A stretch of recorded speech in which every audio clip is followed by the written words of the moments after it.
Hello, chat. Hi. Guess what? We are so fucking back. Cloud, start the fucking counter. There we go. Sorry, what I meant to say is, Cloud, start the fucking counter. I have my censor button back. I'm so fucking happy. I hope it sounds smooth. I honestly haven't, like, tested it much in recording. I'm using, like, completely different equipment for it than I was previously, so I don't know how good it is, but I'm so fucking happy with it. I'll be watching the VOD back to see if it's, like, smooth. Soundboard? Yes, Stream Deck. Not just soundboard, Stream Deck. Anyway, hello Tragically, hello Cyberbun, hello Cloud, hello Cheshire, welcome in everybody. Yeah, I finally have a Stream Deck now, which means that I'll actually be able to control my stream a little bit more smoothly, and I can do cool things like, cry in VTube Studio. But I don't have to open my VTube Studio or do like a weird keybind. I can just do it there.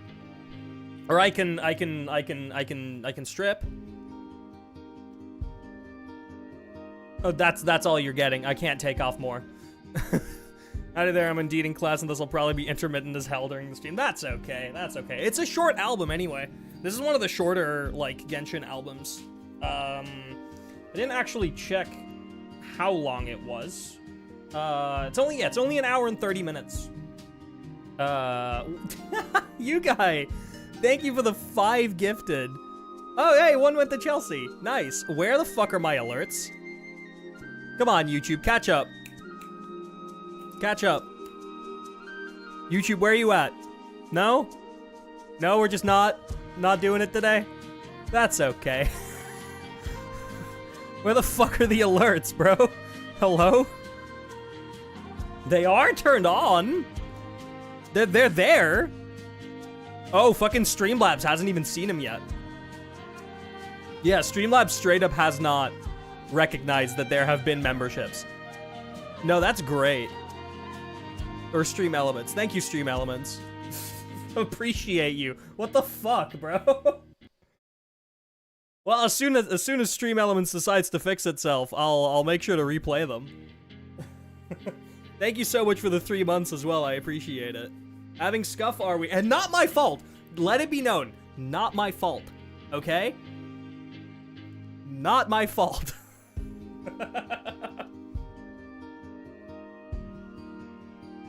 Right then. Anyway. Chat. As I was saying, we are doing Natlan's second album today. Now, this album primarily covers the 5.2 update that we had in Genshin, which had the Masters of the Nightwind, the Flowerfeather Clan, and Natlan, and it also has a few Archon Quest tracks from Natlan Act 3 and Act 4, which includes one of my personal favorites. So, just to confirm with all of you, we're going to play the first track, and I'm going to ask if the volume is all good for you. We're going to start with Prismatic Proverbs. We're starting off with Masters of the Nightwind. That is the first set of tracks. We're doing Nightwind tracks first, then Flowerfeather, then Natlan, and then a bunch of other stuff. Obviously, like any like overworld stuff in between the tribes is filtered throughout. Right. Well, let's start up. That actually seems very loud. I'm gonna turn that down slightly. There we go.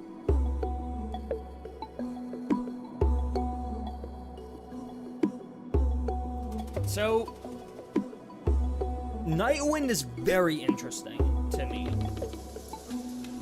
This is not my favorite Nightwind track, but it's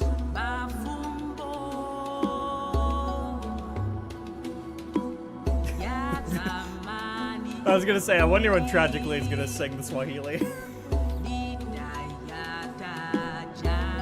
This is not my favorite Nightwind track, but it is very good. It's a good vibe setter, you know?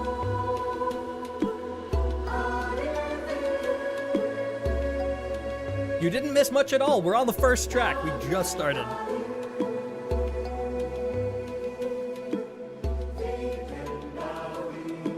What is your fav? We'll get to it.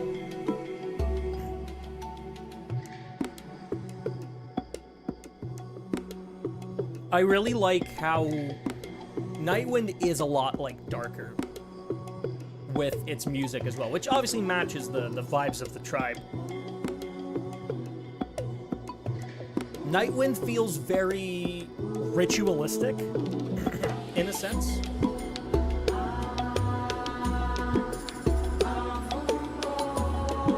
Which, for a tribe that is, like, so obsessed with, like, Natlan's history and ancient rituals, like, that makes a lot of sense.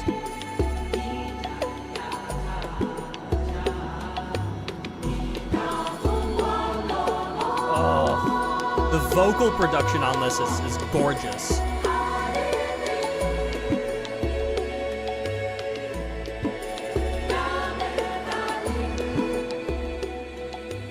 There we go, that's a better volume for me.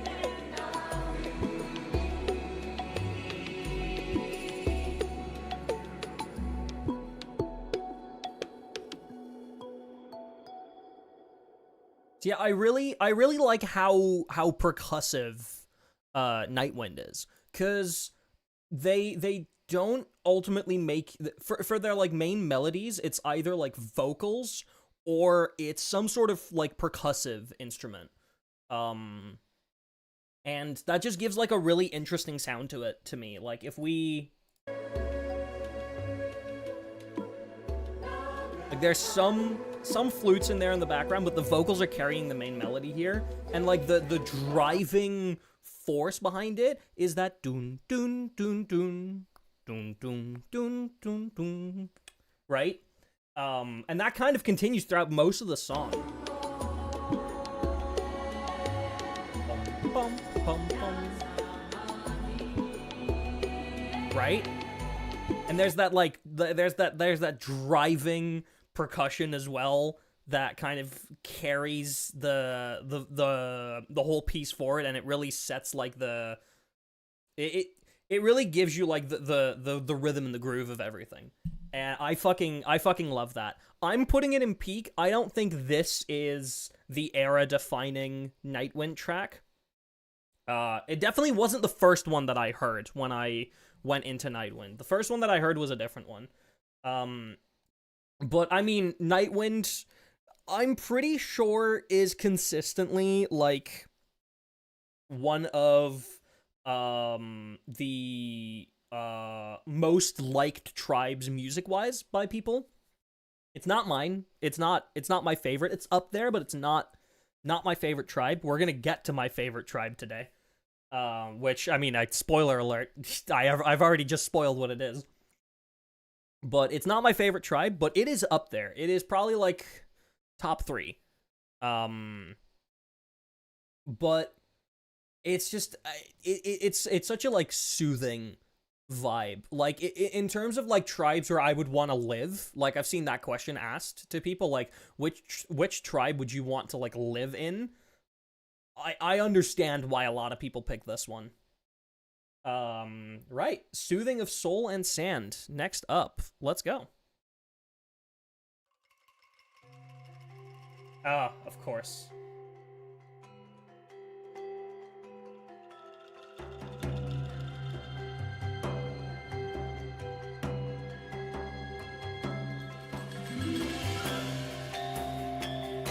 So this is one of the main Nightwind melodies.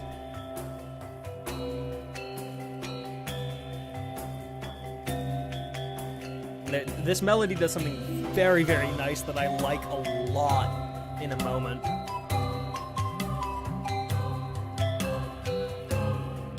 There's a minor fourth right there. I love that. You still hear how, like, percussion-focused it is? Like, all the melodic instruments are almost percussive. And there's that, obviously, the vocals in the background.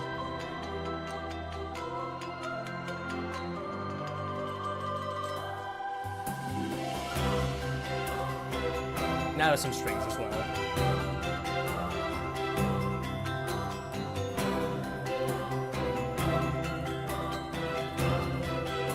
That minor fourth is so nice.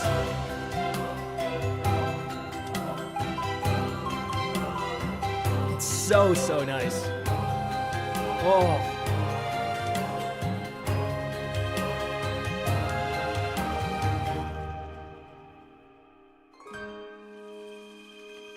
Man. I like that one slightly more than Prismatic Proverbs, personally. Once again, it's not my favorite Nightwind track. But I like that slightly more than Prismatic Proverbs. I would put both of those in the peak tier, personally, though. Like I said, we haven't gotten to what I think is the era-defining Nightwind track. I think most people can guess what the era-defining Nightwind track is. If you're familiar with the album. But let's just keep going. Let's keep moving through it. Next up is Springtime in a Mirror. I mean, this one is iconic.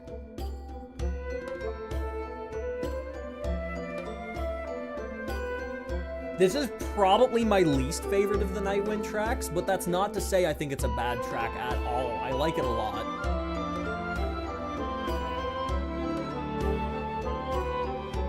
This one has very little harmonic movement. Not a lot of chord changes. Like, all of that is consistently one chord. And now we change.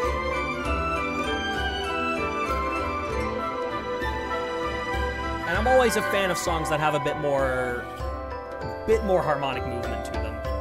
We have a bit more in this section, which this is probably my favorite section of the song.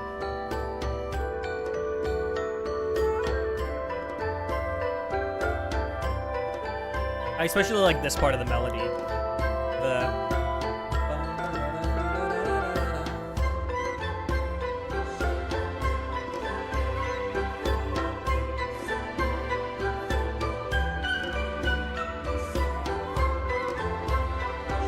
In a sense, the percussive rhythm almost like reminds me a little bit of Hustle and Bustle in Port Ormos. Obviously, it's way less, like, groovy than Hustle and Bustle in Port Ormos. Like, it doesn't want to, you know, make you fucking step up and dance around. But it has, like, a very similar groove to it.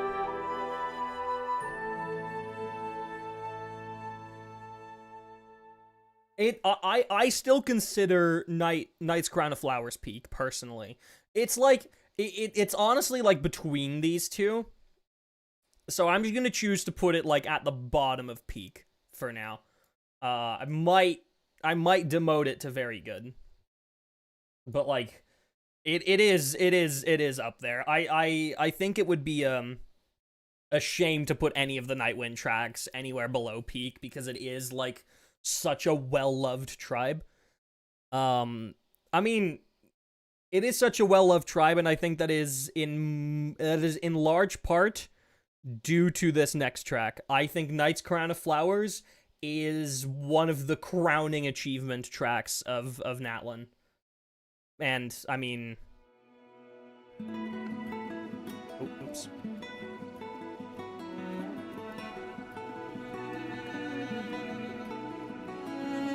I love this track so much.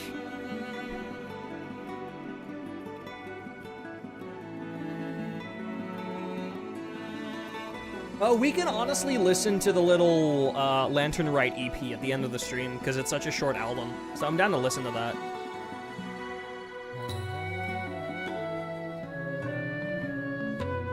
This was the first Nightwind track that I heard when I first set foot in the tribe. This is probably the reason it's so high up for so many people.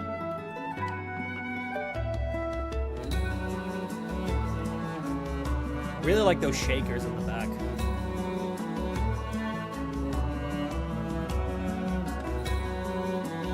the low cello doing the main melody, which you don't hear very often.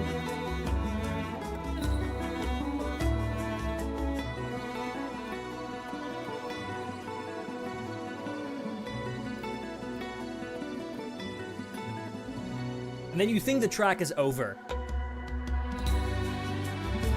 And then they just hit you again.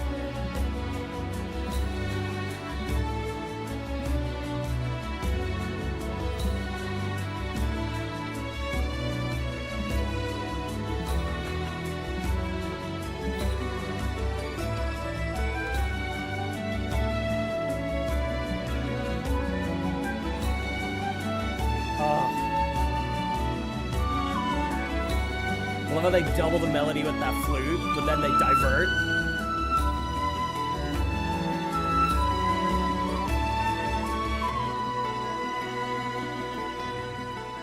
Oh.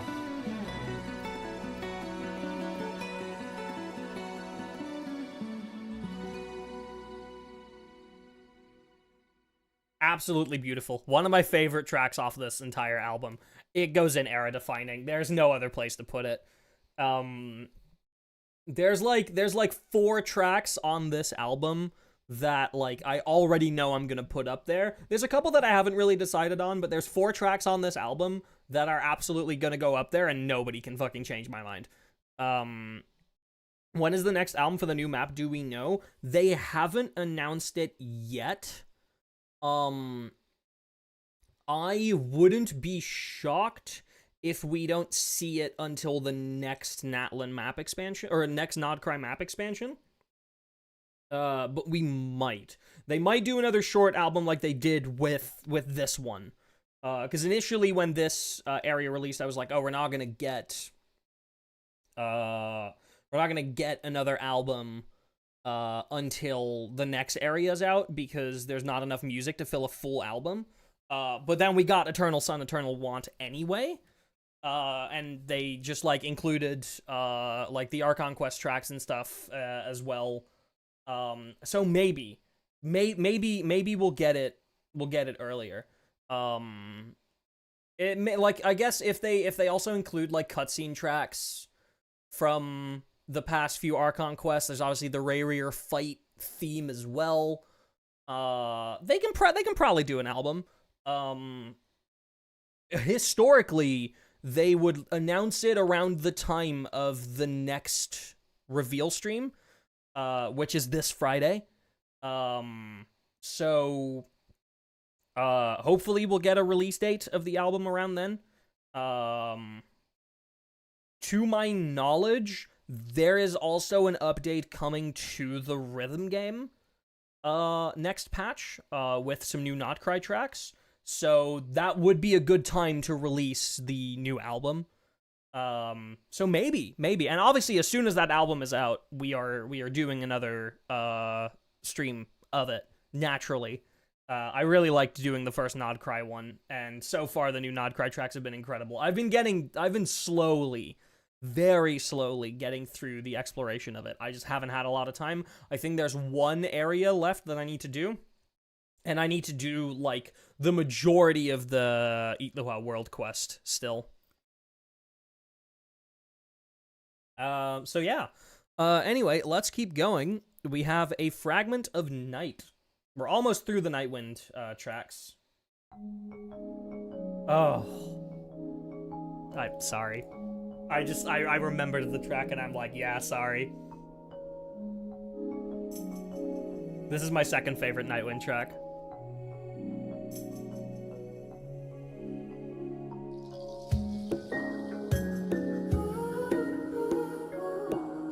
I love the alternating 5/4 and 6/4. 1, 2, 3, 4, 5. 1, 2, 3, 4, 5, 6. 1, 2, 3, 4, 5. 1, 2, 3, 4, 5, 6, 7. It's such an interesting track.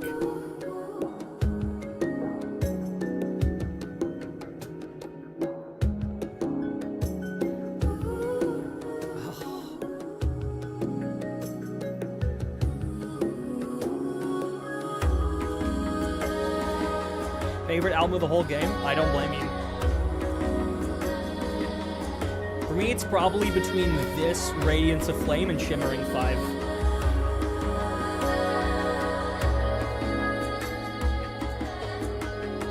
Honestly, it's between all 4 Natlan era albums.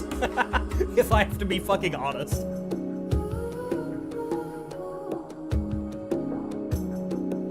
Like, Natlan album 1 is on there too. That's probably my top 4.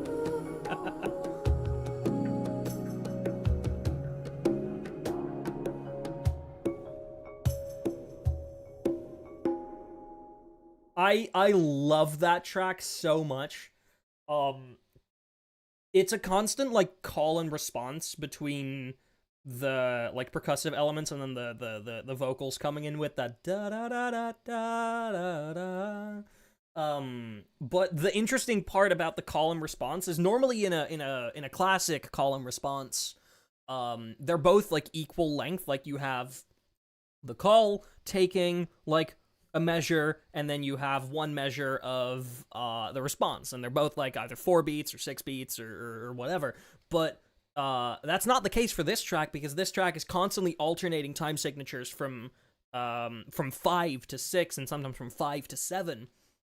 So it gives this really like push-pull feeling, because you'd expect when there is a call and a response comes in, you'd expect the response to be of that same length, but it kind of drags on just that tiny bit longer, and then you get the next call. So you get this very interesting thing.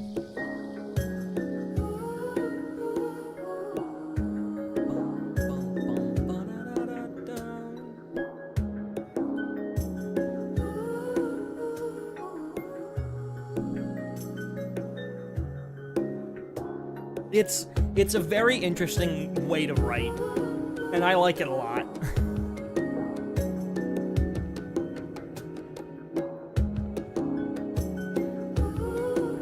Oh, man. Okay, I can't keep listening to this one forever. We gotta move on. We gotta move on. That one goes in era defining. That's like that's like probably a top 5 track on this album for me. Right, Choir's Cipher. I think this is still Nightwind? Yes, it is.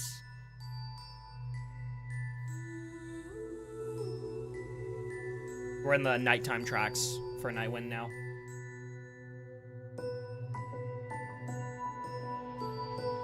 Oh. This is the nighttime version of Prismatic Proverbs, right?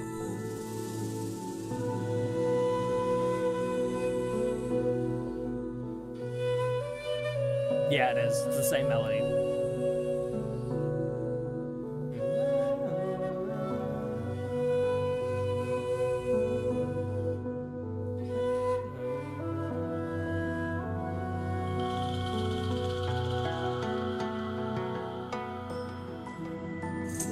I think I like Prismatic Proverbs more than this one. I think Prismatic Proverbs is my favorite version of this track. Yo, Panda, thank you so much. Oh, now alerts work. Oh, thank you.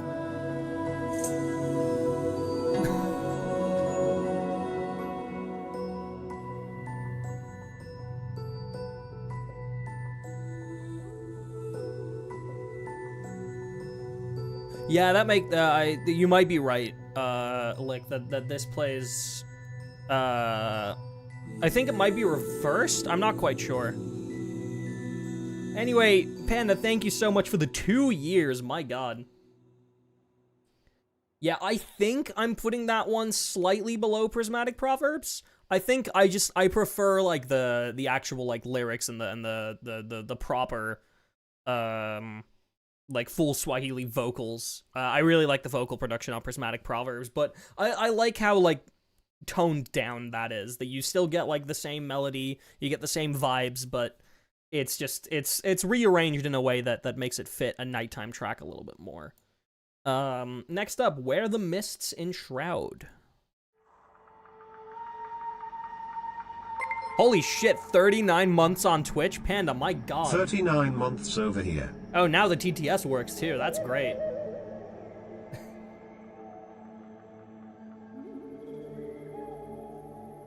I believe this is just an overworld track in the Nightwind area? No, it might be a Nightwind track. I should really have the wiki up so I can fucking, like, look.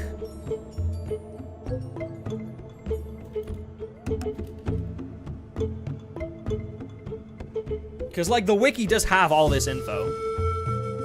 A cave around that area? That would make sense.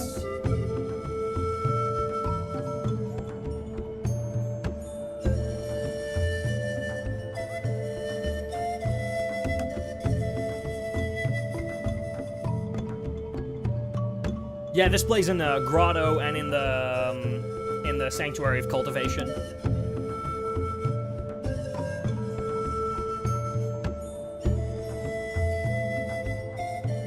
You are indeed correct.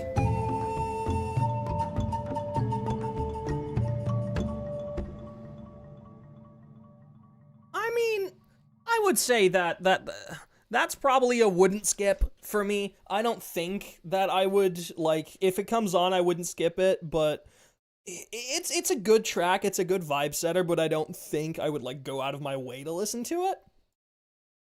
That's probably it. Yeah, that feels right. That feels right.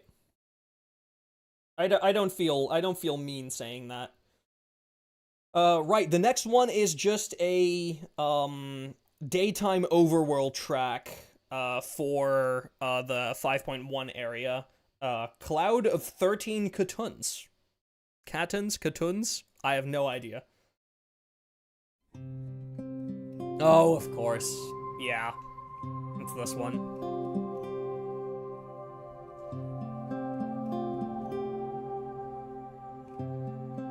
Starts with the same melody as Night's Crown of Flowers. Like, it kicks off the same way and then it diverges.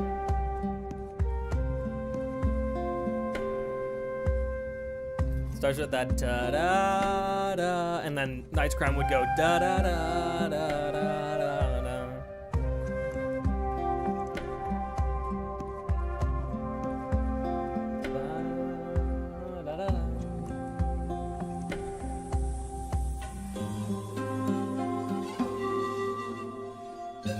Love that pan flute.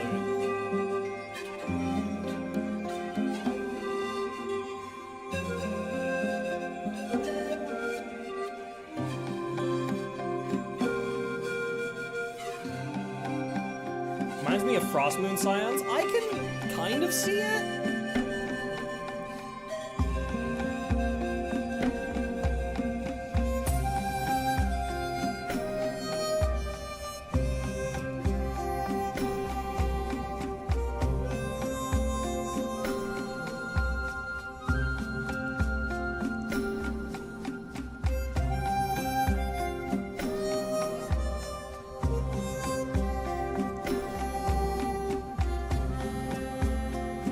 Natlan's overworld music is so good, man.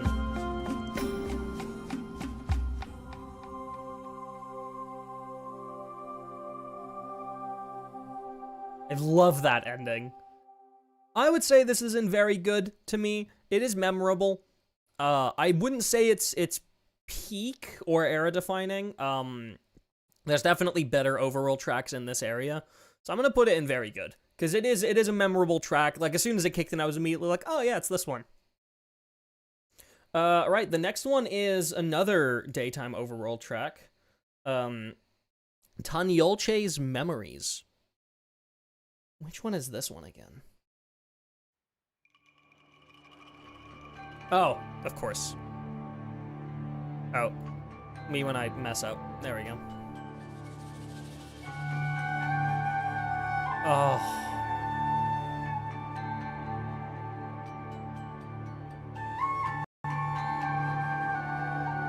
I mean, it's beautiful.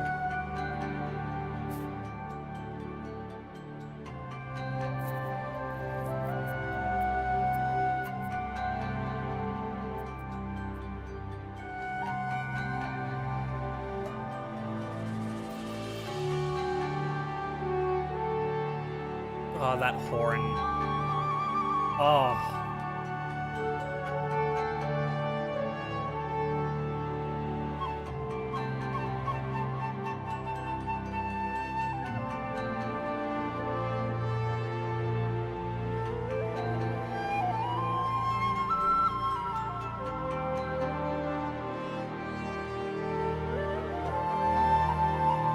gorgeous.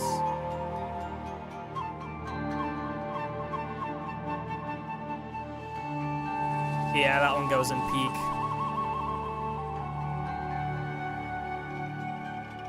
Yeah, I like this arrangement more than the actual tribe track. I'm with you on that.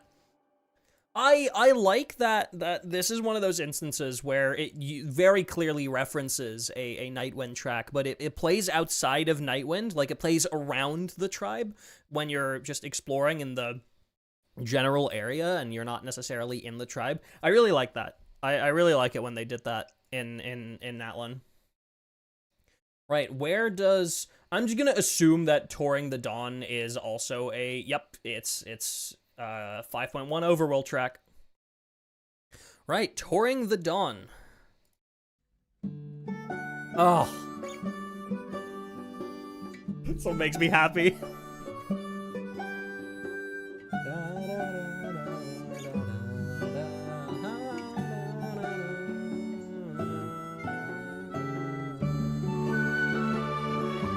Oh.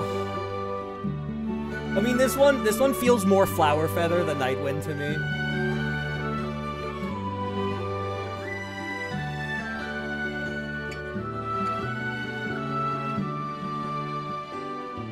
And then this section, descending chord progression.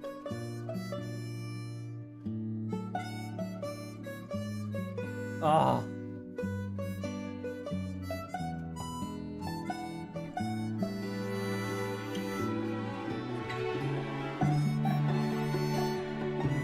Love descending chord progressions.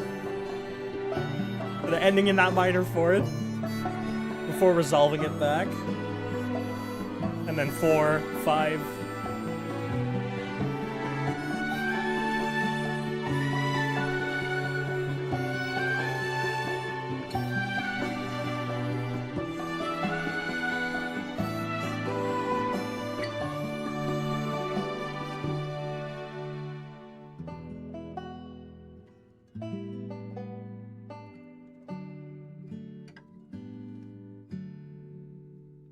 Y'all, I don't give a fuck. Hold on. Sorry, I had to sneeze. Oh, I like that I just have a mute button now that I can just, like, quickly hold that down and sneeze. Ugh. Bless you, thank you. I don't care what any of y'all fuckers say. This one goes in era defining. Do I put it above Night's Crown of Flowers? I'd piss people off if I put this above Night's Crown of Flowers. I think I would piss people off. I mean, I'm gonna put something above Night's Crown of Flowers already. I know that I will. But I feel like I'll still piss people off. Follow your heart? Damn right. Alright.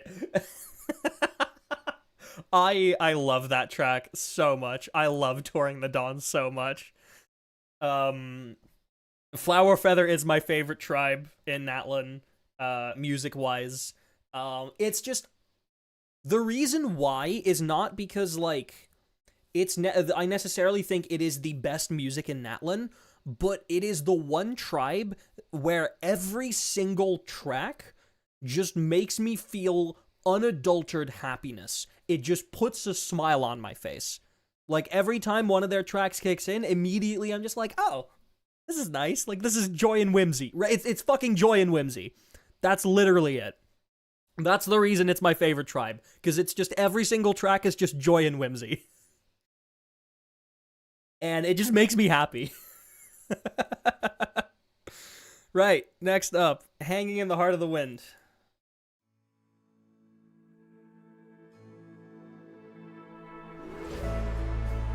Oh.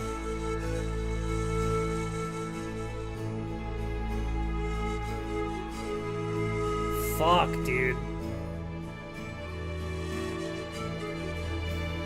It's the fucking pan flutes, man.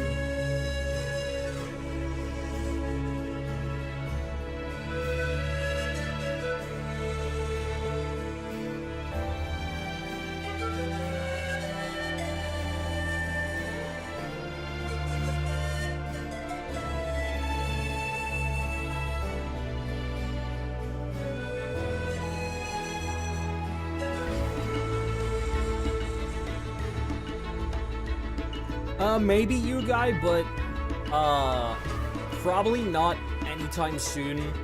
Because I don't want to turn into a React channel. Like, I do the Genshin soundtrack because I actually have meaningful stuff to say about it. I don't just want to become a music React channel.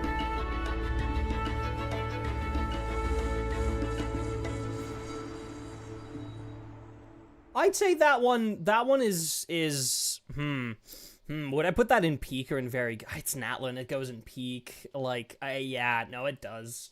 It does. The peak one is once again going to be very full. A peak is going to be very full. And honestly, that's okay.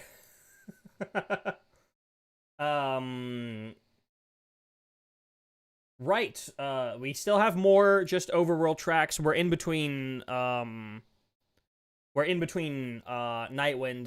and Flower Feather now. So we just get a random assortment of overworld tracks from the general 5.1 area. Right, Bells in Bloom. Ugh. That almost feels like Sumeru to me.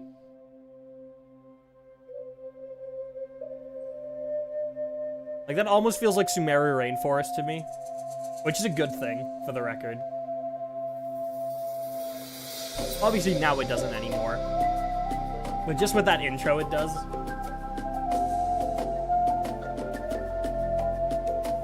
This was your favorite Lunan track before Nodcry? Really? It does have that signature Lunan sound.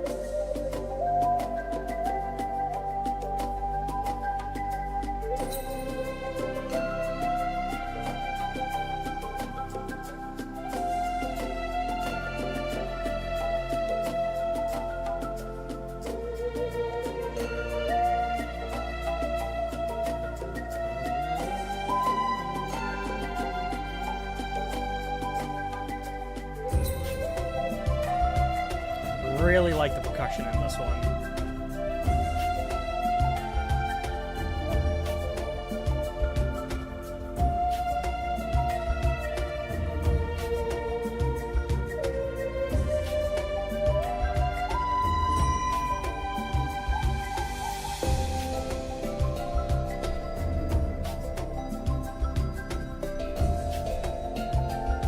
Very much got that signature Nightwind sound as well.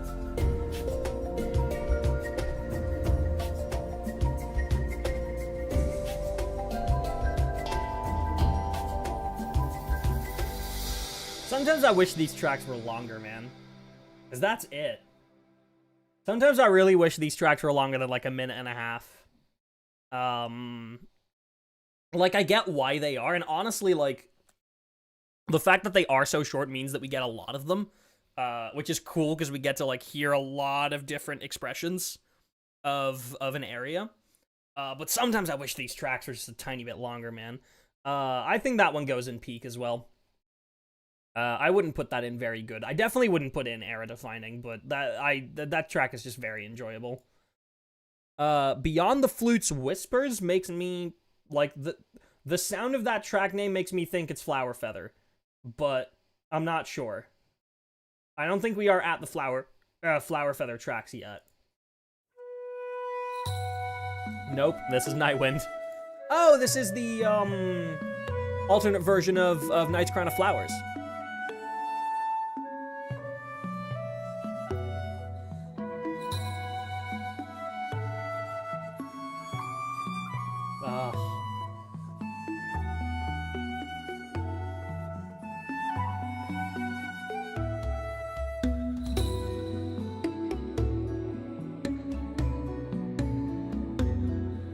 HSR's new update next Wednesday? No, it's this Thursday. It's in like 3 days.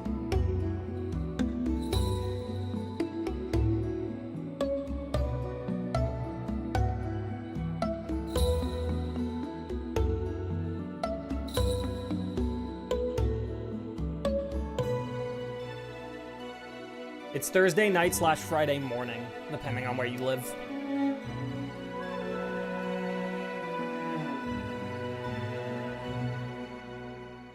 Yeah, that one goes at like the top of peak, I think, because it is Knight's Crown of Flowers, so I really like the melody. But obviously, I think Knight's Crown of Flowers is significantly better. It's also significantly longer. It's almost twice as long.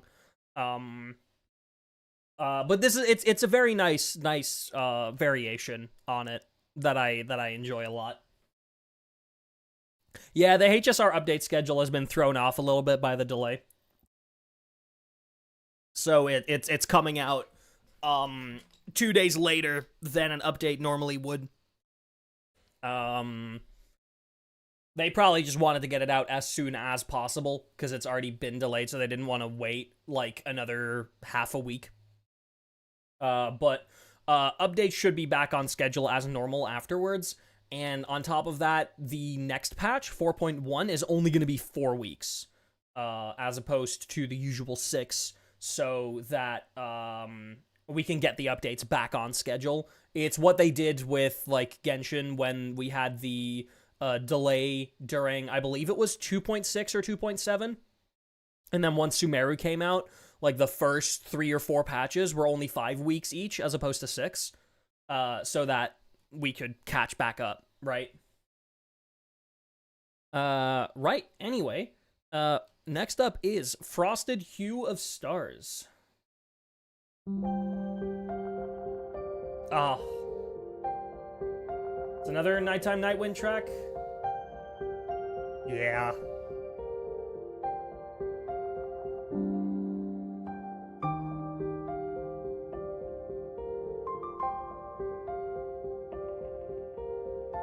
They really like using that Knight's Crown of Flowers motif. We'll do quest this week. I won't have time for it this week. I'm doing it next Monday. So you will have the weekend to play it for yourself. And then I'll be playing it on Monday.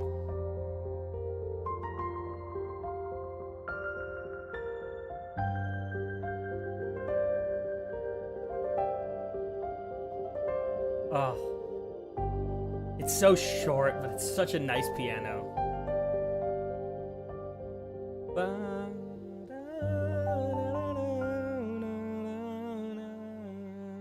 Yang Li is one of the composers who... Yang Li is a motif composer. He creates a melody, spends a long time on perfecting that melody, and then just throws it in a bunch of different tracks. And honestly, I think that's my preferred style of composing. It's instead of like making a bunch of different melodies and like making a bunch of very like distinct tracks, I like spending a lot of time on one melody and a lot of like small variations of that melody and then just throwing those everywhere. I think that's my personal like preferential style of composing. So this one naturally goes into P. Say it with me, folks. Put it in P. Let's see if Cloud's still paying attention. Right. Next up, we have Star Caller. There, she sure is. Oh, Cloud, I've missed doing that. I've missed hitting the metal pipe and just seeing if you're paying attention. Right, next up, Star Color's Wishes. Oh, yes, this one. Doesn't this also play in the, Citlali Tribal Chronicles? I think it does. Yeah, it does. That's mostly what I remember it from.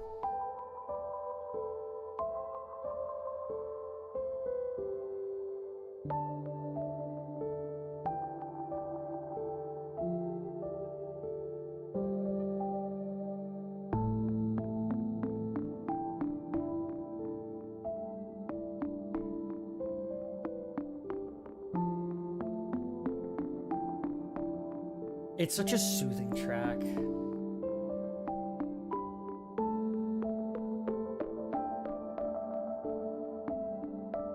Is it Lolly's house theme here? I think it is. It should be. I'm pretty sure it is. It should be on this album, not on Radiance of Flame.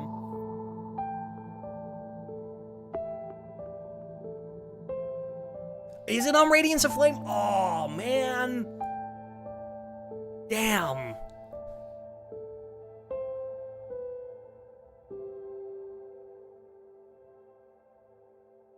I fucking hate it here. I almost want to rate this track lower because of it. I'm not going to. It goes in very good. Her Tribal Quest was released a version after the trial. Oh, you're right. You're right. Yeah, no, the Sitlali Tribe Quest 3 was released in 5.2, not 5.1. Or it was released in 5.3, not 5.2. Yeah. Yeah, you're right. Because that's when we got Mawika as well. So yeah, those should be in Radiance of Flame. Right. We're almost through the Nightwind tracks. We have a couple left. Next up is Hushed Canopy of the Night. I love Genshin piano. I bought some new pianos, some new piano VSTs earlier this week. I'll test those out at some point.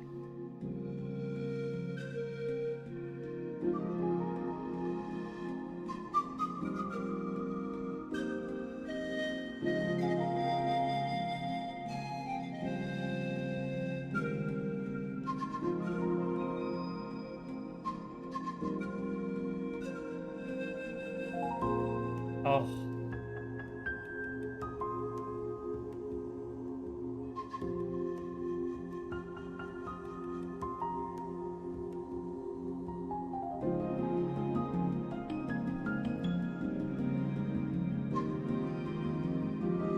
But in the lower part of Natlan? I don't think this plays in Natlan. I'll check. No, it doesn't. It's a Quahakan Cliff and Teskatep and Tonko range nighttime track. So it's the areas around Nightwind and Flowerfeather.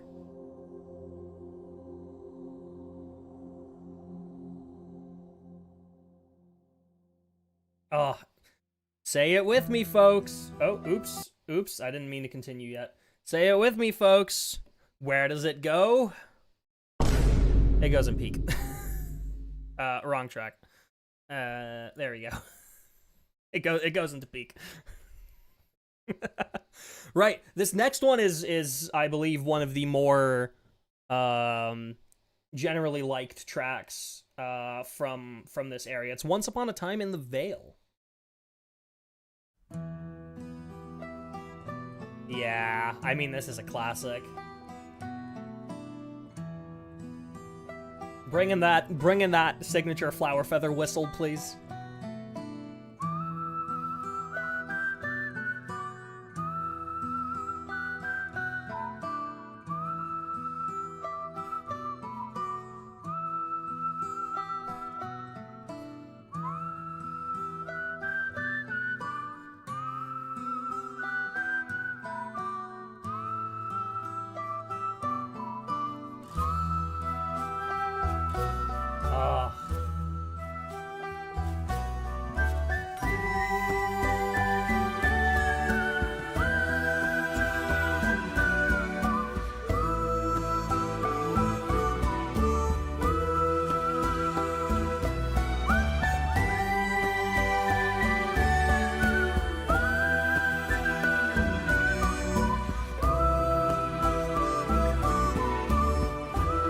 The mixing engineer whistling again? Fuck yeah.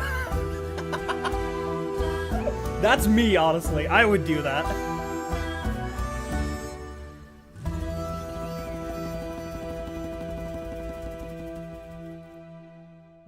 Chat, I think we have found another era-defining track. Is every single Flowerfeather track gonna go up in era-defining? Look, I'm not saying that's not happening. Unfortunately, you're watching an opinionated streamer, and I am biased. And I am not afraid to hide my biases.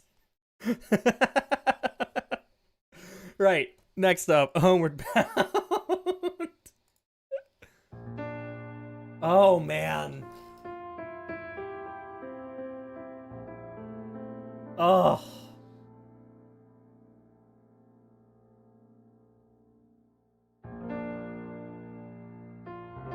Fucking Arcangelo Chen, man. You just know it's him when you hear piano like that.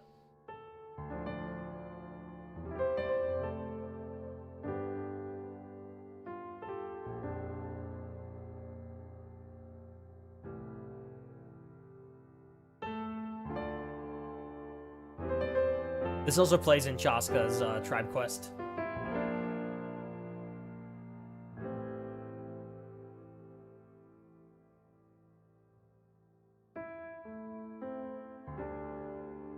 Oh. Ending it on an unresolved sustained chord is so evil. I love the Debussy's Prelude number 8 reference Arcangelo sneaked in here. Look, all I'm saying is sometimes Genshin's best tracks are the ones that are literally just piano and nothing else.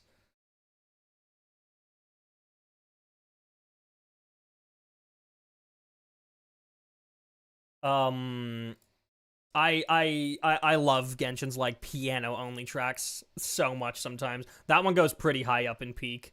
Just because of that first, like, immediately that first note. Oh. It just immediately sets the tone. Right, next. Malinalco's Dusk.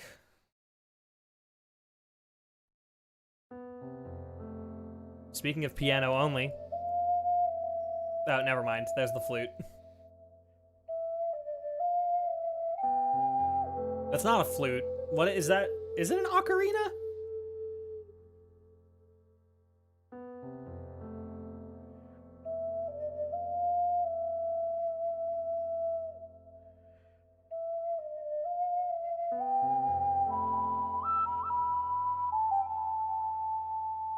Ocarina? Yeah, I figured. I was gonna say, it sounds like an ocarina. Oh.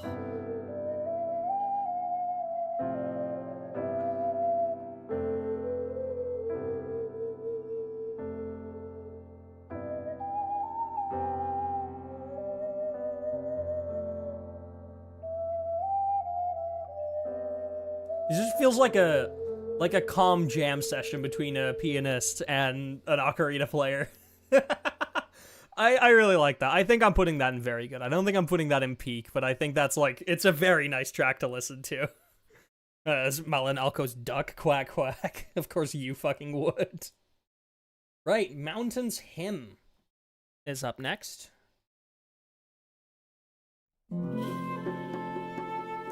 Welcome back, Nightwind.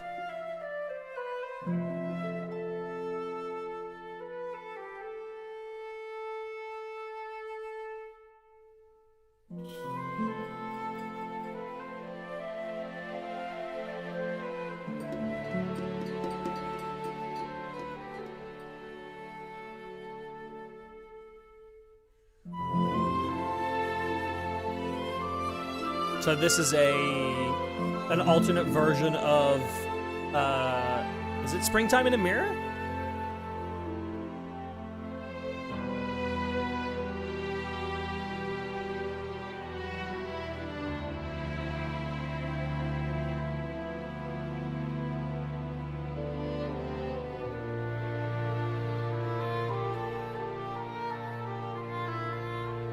Oh.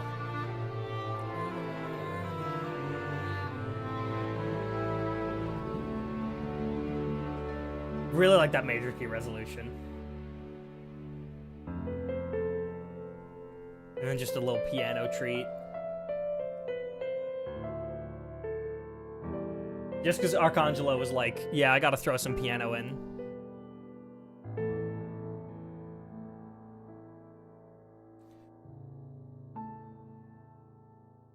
Oh. I think I would I put that in? Yeah, I'd put that in peak. I'm gonna put it below Springtime in a mirror though. I prefer the original. Am I slightly rushing through these tracks to get to Flower Feather? Yes, maybe. Are you gonna care? Well, if you do,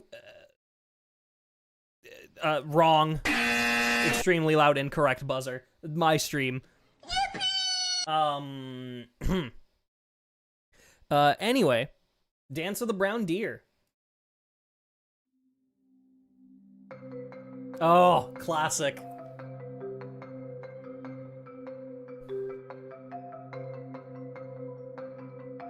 Now this is a quintessential Natlan track to me.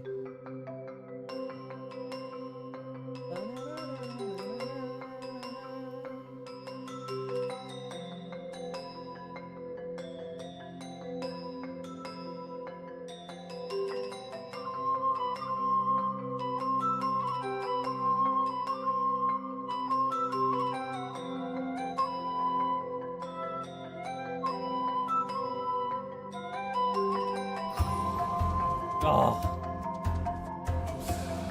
Key change.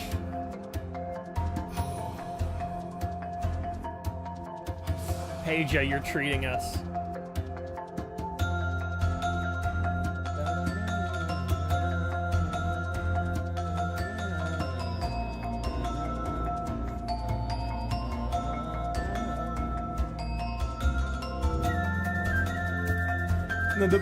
The harmonizing is oh.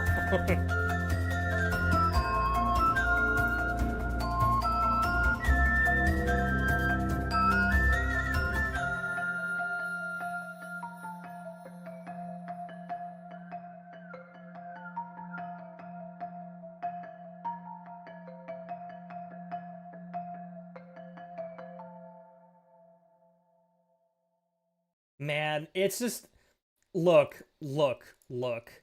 I am not immune to putting a track in era defining that maybe not everyone believes actually belongs there. Okay? I'm not immune to it. And I in fact I will do it. I will do it again. That's an era defining Natlan track to me. I apologize. It just is. That track to me is like so quintessentially Natlan. Right. When the breeze ceases. When the breeze ceases. Fucking tongue twister, my god. Oh, it's this one.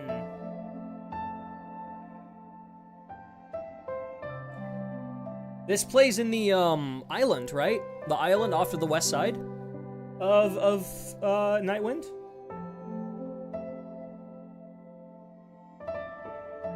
I think so. Painfully underrated. It's just because, like, once you've done the quest on that island, you never really go there again. Like, for anything.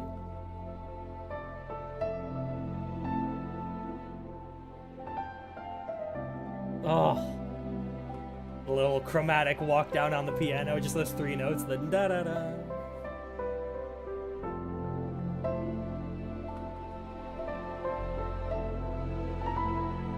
Oh. It almost gives me, like,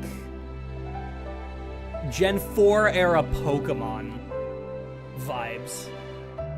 Because they really like doing those chromatic rolls up and down of like 3 or 4 notes.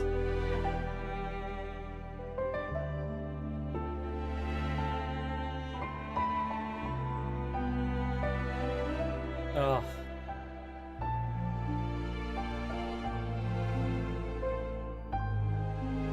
Really nice chord resolution.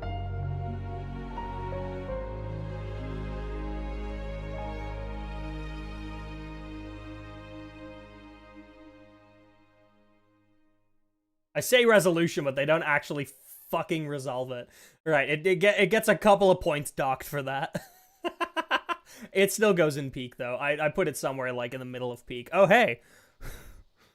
We've already created a second row of peak. Oops. Oops, it's a Natlan album. Who would have fucking thunk it? Right.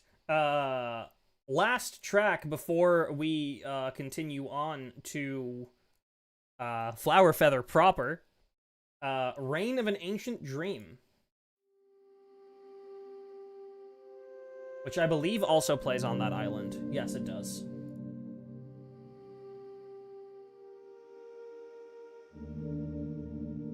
I think this is the nighttime version.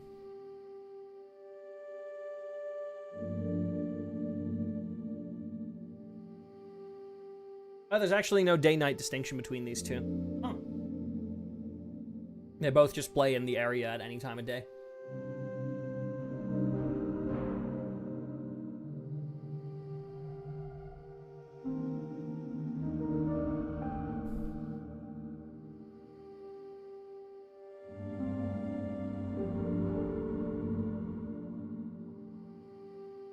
God, it's so atmospheric.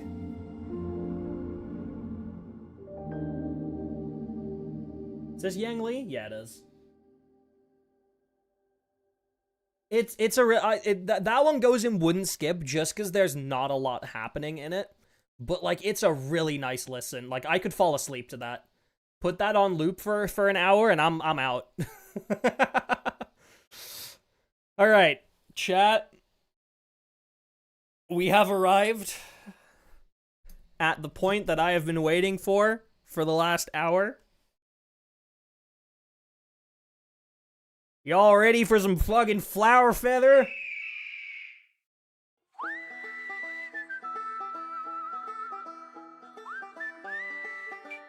Hell yeah, brother!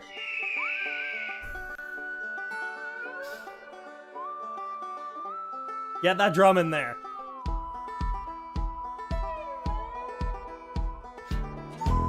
From this point forth, kilometers do not fucking exist.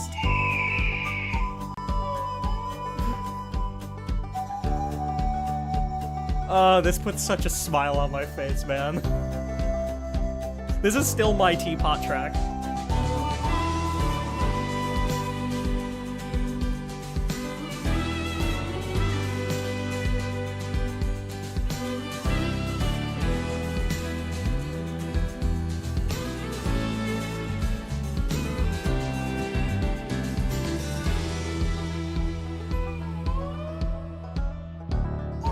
You get the harmonization of the harmonica here. So nice.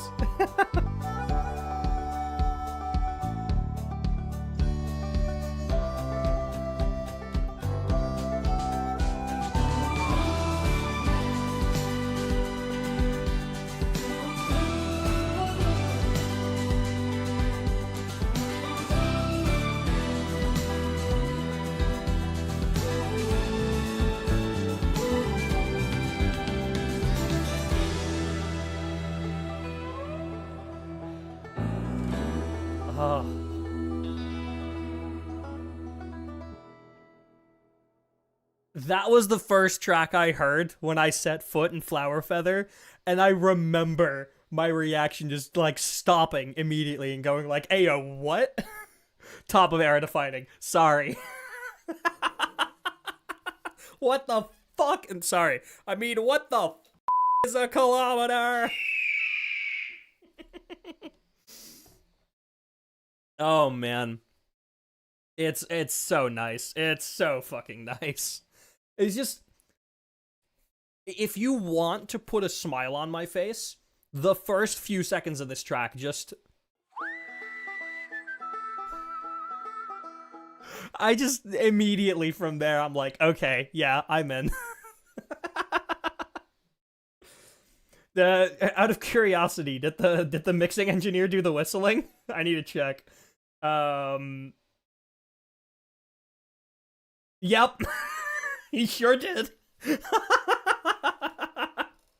Dude, I need to fucking meet that whistling engine, or I need a whistling engineer.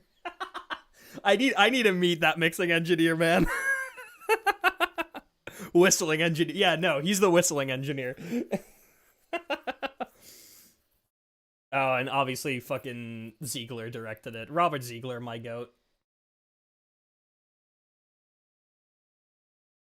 PJU, this is probably my favorite track of yours. If I have to be honest, I think this is my favorite track of Page's. I don't think it's very close. Right.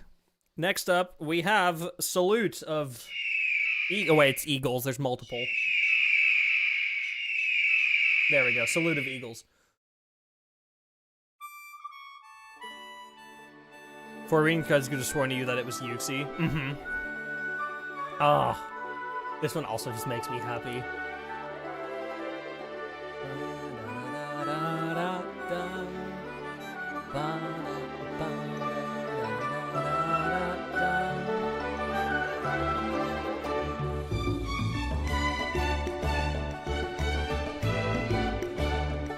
The entirety of Flower Feather is just joy and whimsy.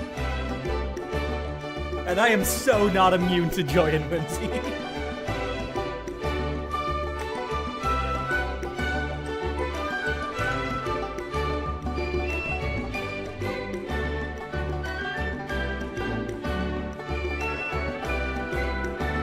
I wish this was a Serenity contract.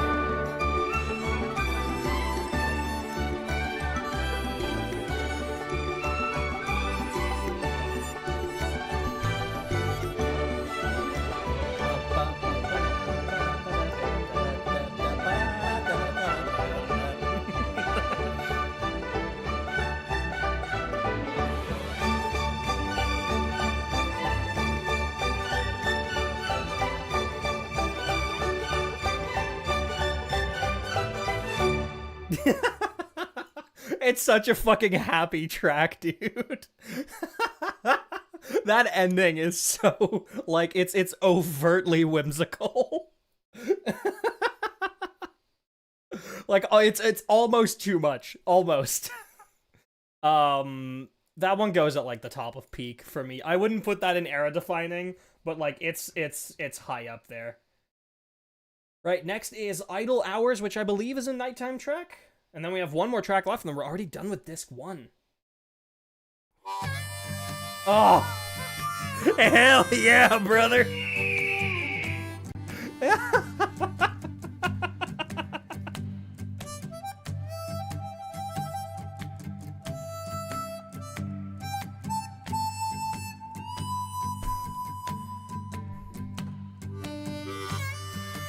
Oh!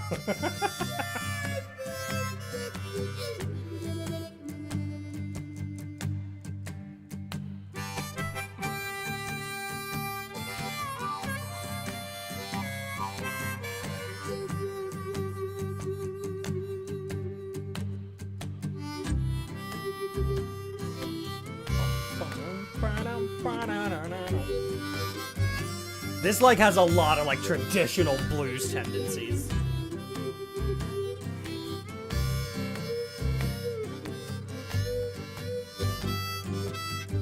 Like, the constant major 7th chords.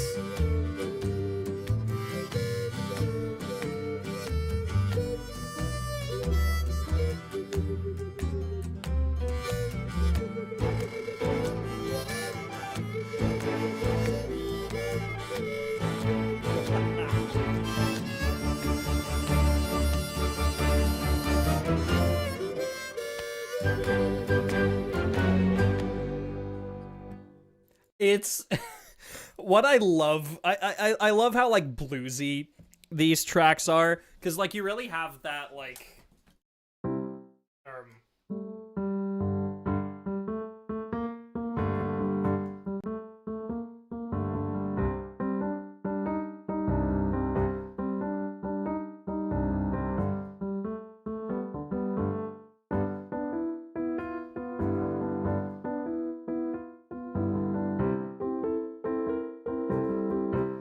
right? Like, you really, it's like, it's very, very bluesy.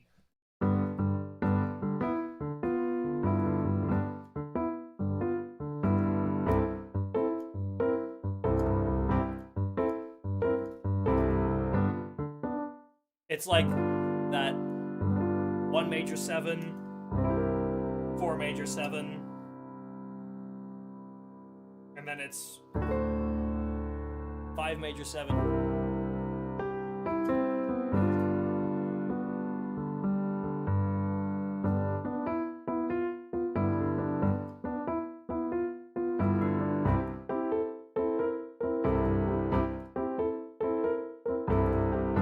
It's just so fun. It's so fun. I really like stuff like that. You can tell they had so much fun making the music for this tribe, yeah. Right. Idle hours. I want to put it in era. I'm putting it at the bottom of era defining just to make a statement. Right. Next up, Feathered Moonlight. Oh, fucking bendy guitar.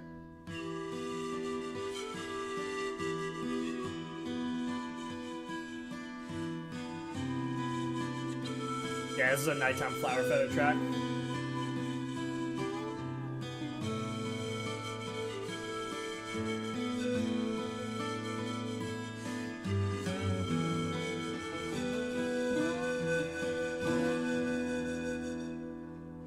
Hello, 1TS Mood. Welcome in.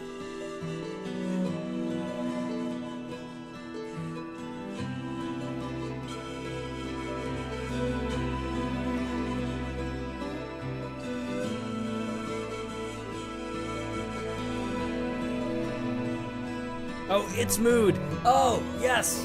It's sorry. I'm very stupid.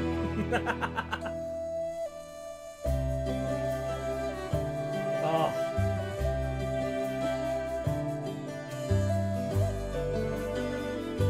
Lunan especially does this a lot, where he has two instruments both playing the main melody, but they're not playing the same melody, they're harmonizing it with each other. And I love that. I love that tactic.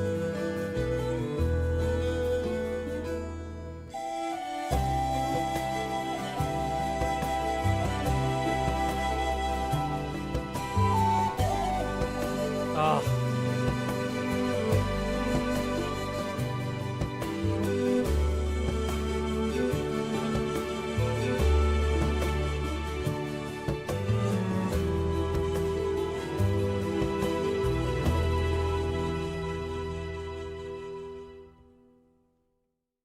There's one was oh shit, I'm on the wrong fucking track.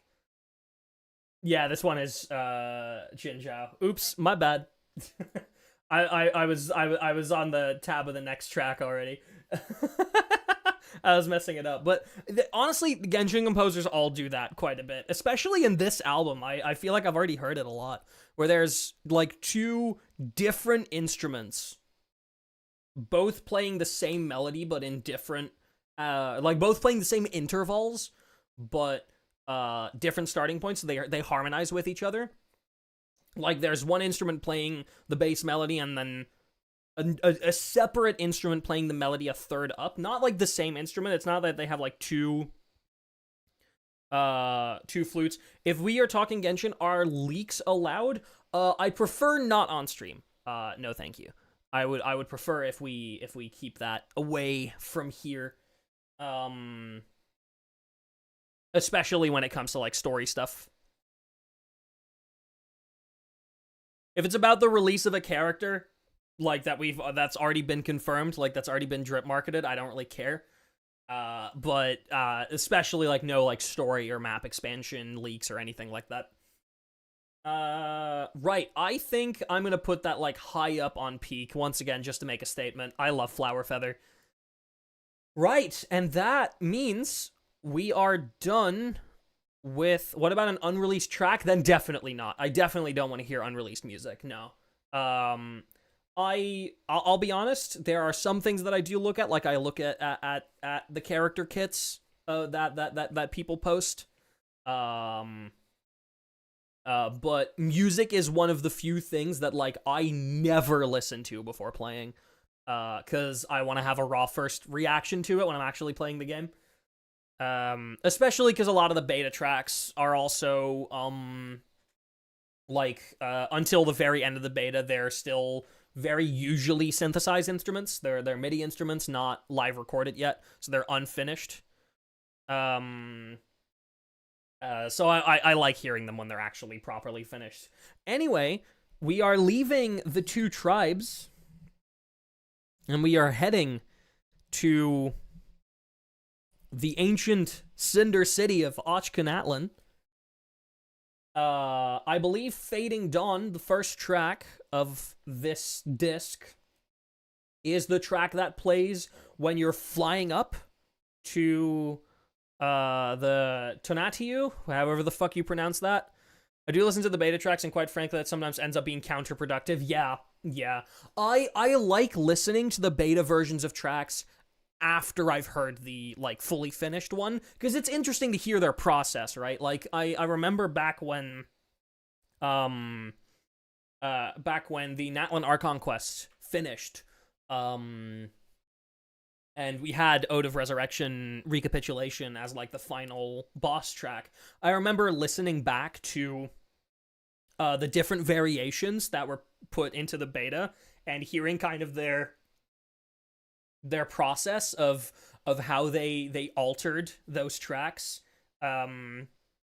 Like, in the earlier versions, like, some instruments were a lot more prominent, and then in later versions they were turned down in favor of other instruments. I don't remember the exact details, but, like, I find that really interesting.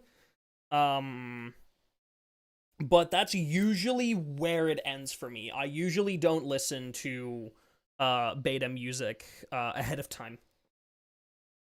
It's always after the fact that I think it's interesting to hear. Right. Fading Dawn, Natlan, here we go.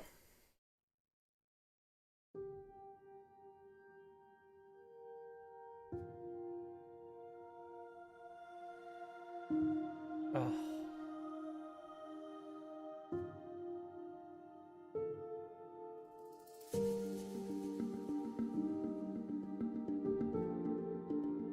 Man.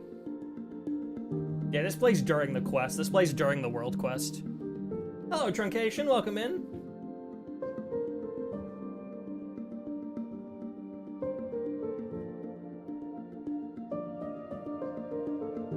You can so tell this is a Lunan track.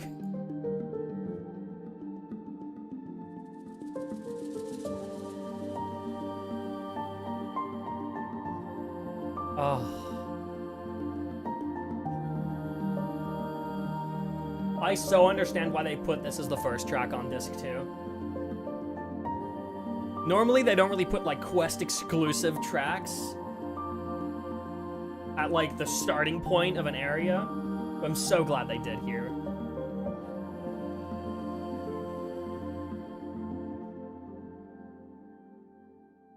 Oh.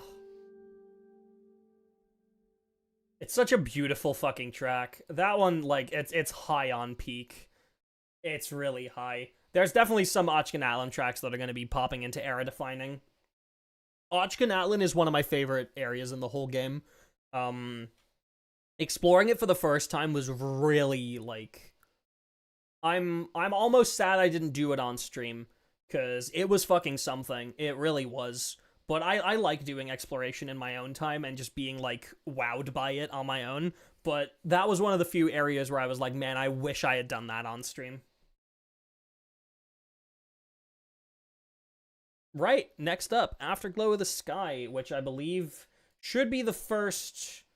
Oh, it's a Tonatiuh track. Interesting. Yes! Of course.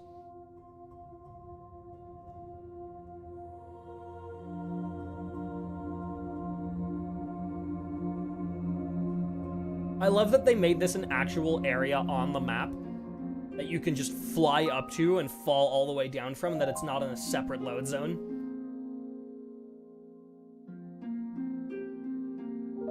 Like, I really like that you genuinely just can fly all the way down.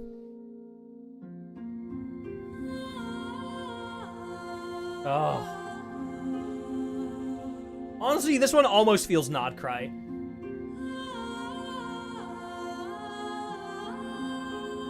Like, right now you could tell me this plays on Hisi Island, and I would probably believe you.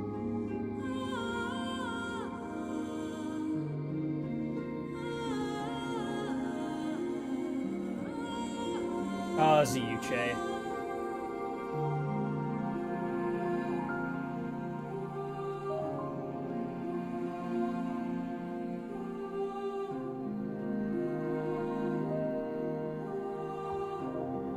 Yeah, this just feels like a prelude to Hisi Island.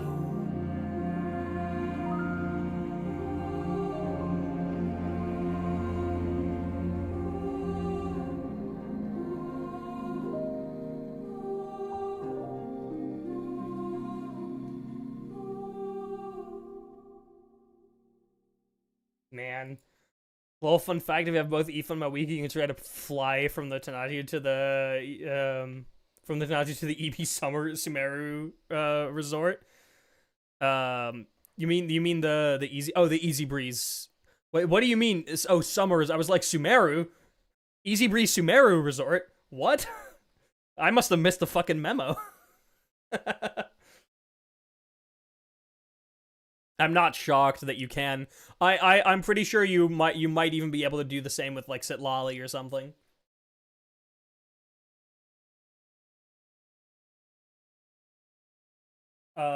That's really funny.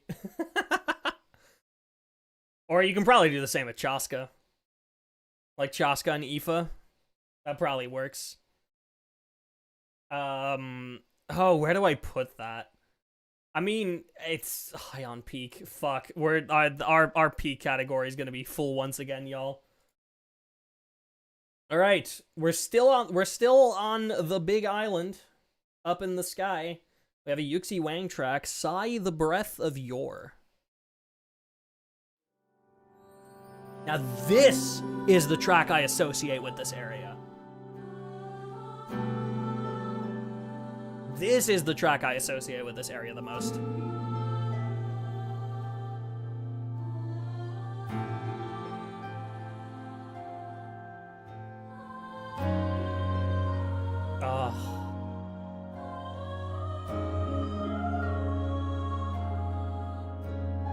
The main motif in this track returns later.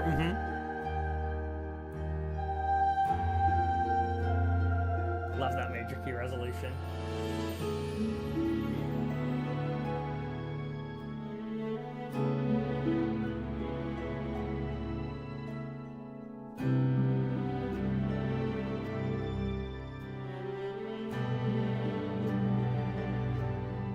So soothing.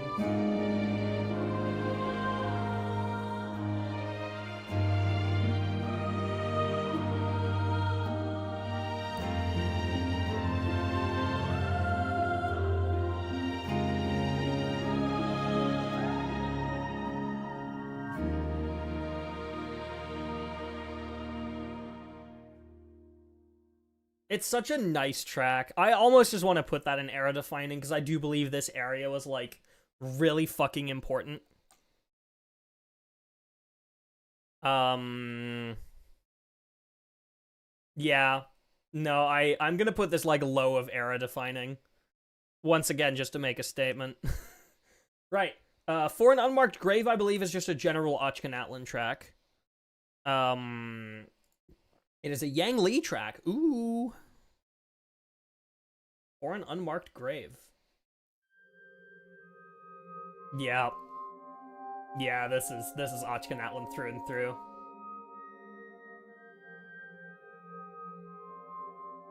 Yeah, it 100% is.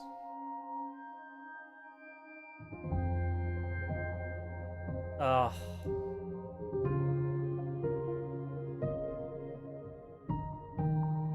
I love how somber this area is.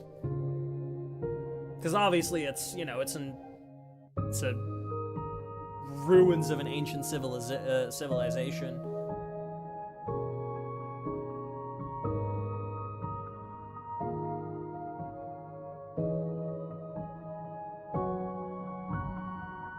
I really like how the majority of, like, unified civilization areas sound like this.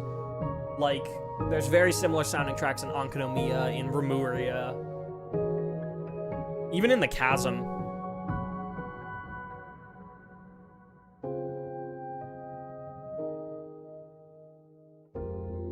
That was a glass harmonica when you first heard it. I don't blame you, but we ain't in Fontaine.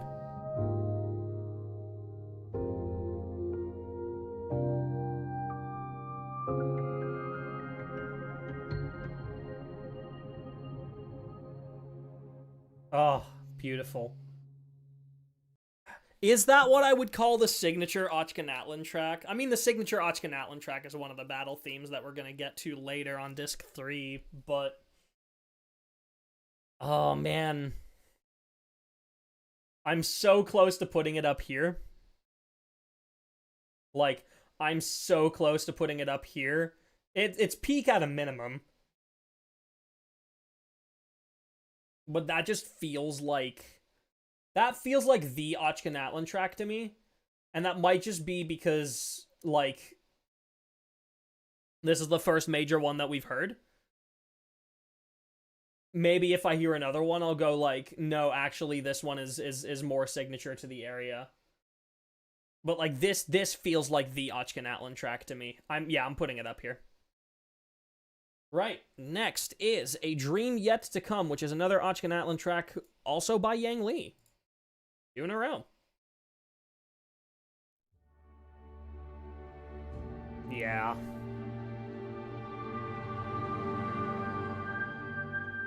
God, this area is so good.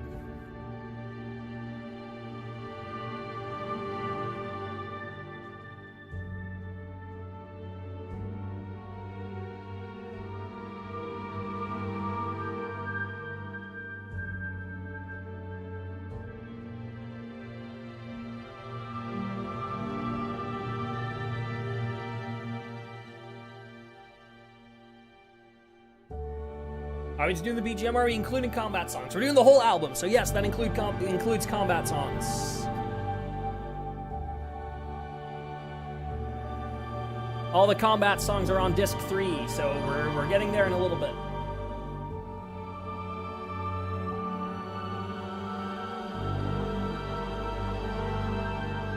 So all the battle music from 5.1 and 5.2 should be on here. Oh.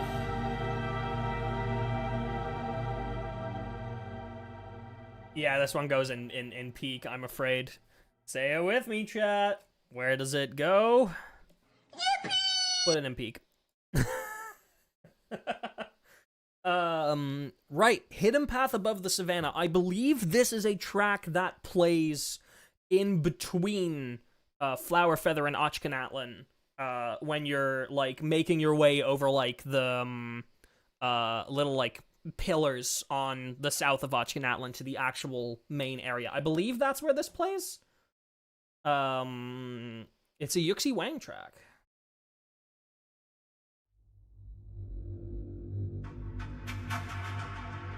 This is one of the first tracks that you hear when you enter Natlan. 100%, yeah. Oh.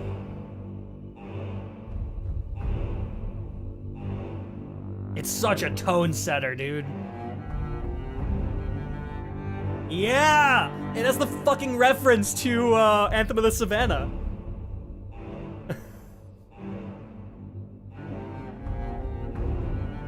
I remember now.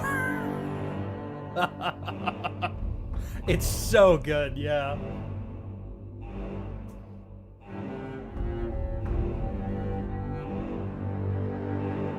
Oh, man. Yuxi Wang, you fucking genius.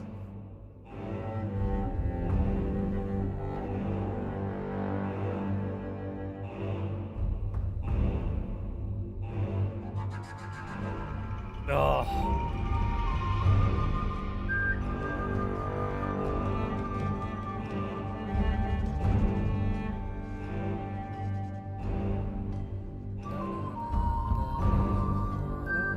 No, St. Lolly's House is on Radiance of Flame Truncation.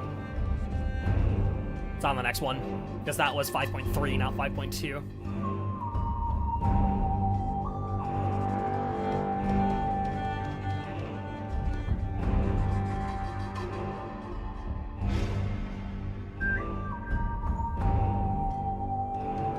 I mean, This is one of the first tracks that you hear when you set foot in Natlan.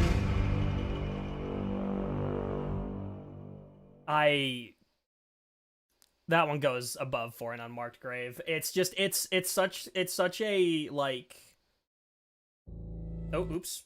It's such an iconic track because it's not only is it a tone setter, but also, you know, if you've been exploring through Natlan at this point, you've heard Anthem of Savannah a bunch of times, especially if you were playing as this was coming out, because, you know, we had only the first 3 tribes and the Stadium of the Sacred Flame for the first 2 updates of Natlan, right? So, like, you've heard Anthem of Savannah a bunch at this point, and then you set foot in Natlan, and the first thing you hear is that same melody, which feels like a party when you're battling in like mainland Natlan.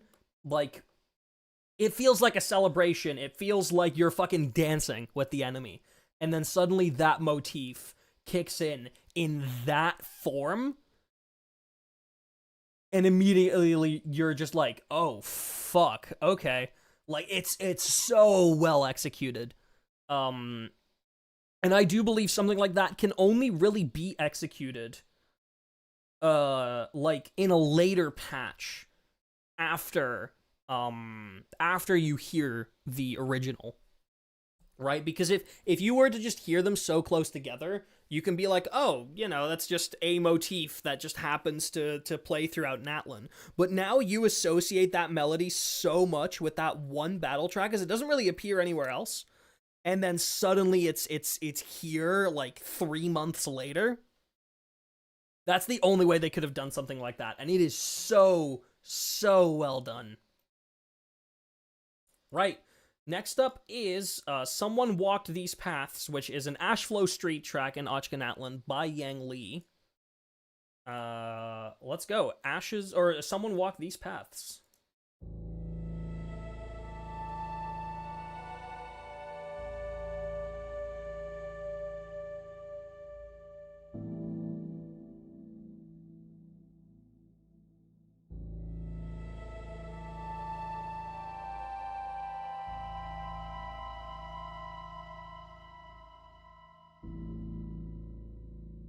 Oh.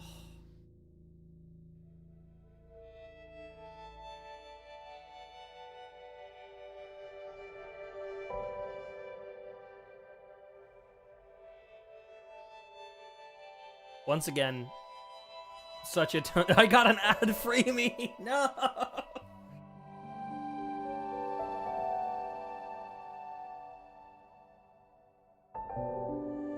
Oh. Once again, just a tone setter. Not one I would go out of my way to listen to. So I'm gonna put it in wouldn't skip, because I definitely wouldn't skip it if it did come on. It's just like, I like that sometimes Genshin decides that we need a few tracks that don't really have too much going on, either melodically or harmonically. They're just like ambient pieces. And they do that a lot in areas like these, where you kind of just need to get absorbed into it. Because I feel like sometimes if you have a track with like a strong melodic focus, then you can almost get distracted by the music in a way. Like, it definitely still adds to the experience, but it can feel distracting. Like when I walked into Flower Feather for the first time and I heard all the pretty courses, I did not go like, oh my god, this tribe looks so pretty. I was focusing on the music, because the music was what was making the experience for me, and that felt like my proper introduction to the tribe. And for a place like that, that's completely fine to do. But for a place like Natlan, which is like this somber, like desolate remains of an ancient civilization, like, sometimes you don't want the first impression, or like the first few tracks that you hear to be super melodic. You kind of want them to take a backseat and just help you get immersed into it. I really like that a track like Someone Walk These Paths does that. So I think it's good that it exists, but obviously when it comes to actually listening to it outside of the game without that context, would I go out of my way to listen to it? No, probably not. But I still think it is like a very nice addition to Natlan. Right, next up is Ashes of Presumption, which is another Ashflow Street track by Yang Li. Put it up there. Here we go. Yeah.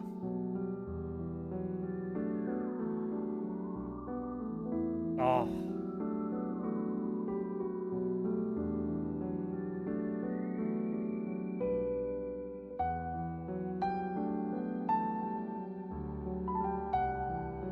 Yang Li, you fucking...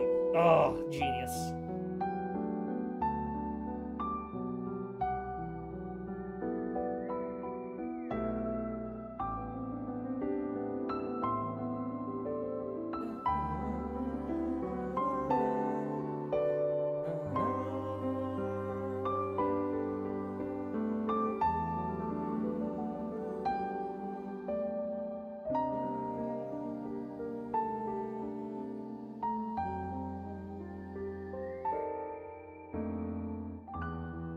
Such a nice chord progression.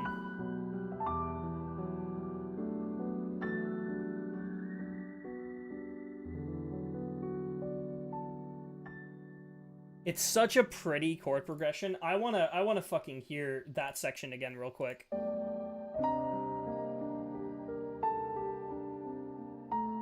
bit further back.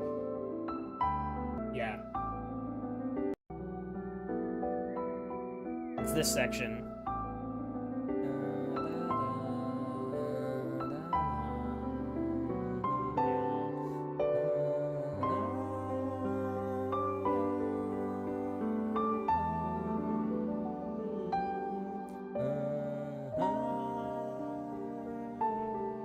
It's so nice.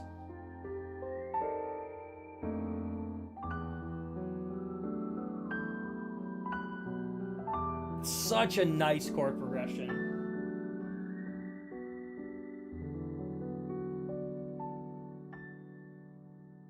Man. Ugh. Fucking... Say it with me. Fucking put it in peak. Oh, man. Right. I believe we have a second Yang Li track back to back. The Fading Voices of Cinder, once again. Ashflow Street, which is the south part of Natlan. Right, let's do it.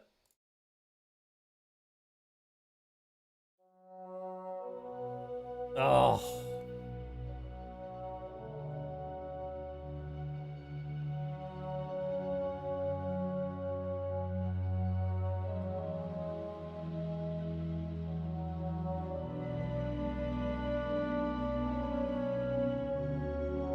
Good job, Cloud.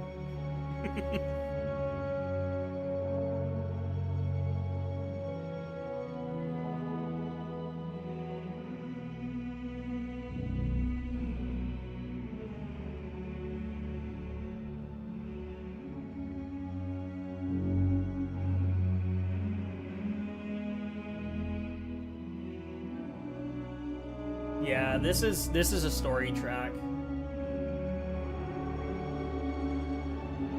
Like, this tells the story of Natlan exactly like you say, tragically.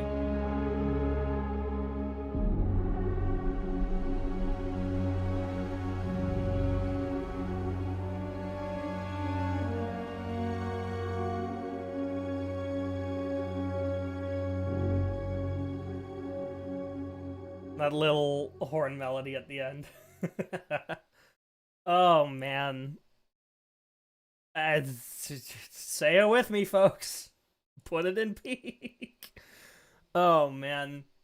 What a gorgeous fucking track. Right. Next up, Comfort and Visions. Oh, CUJ, let's go. More south of Natlan, Ashflow Street tracks. Comfort in Visions.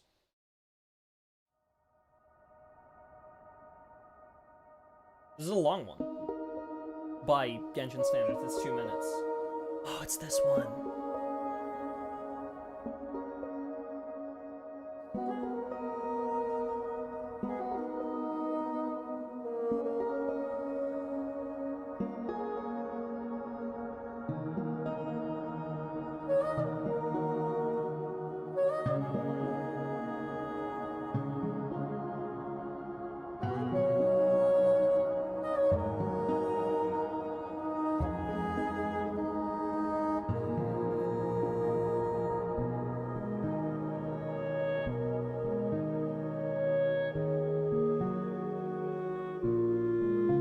Love what the bassoon does in this one.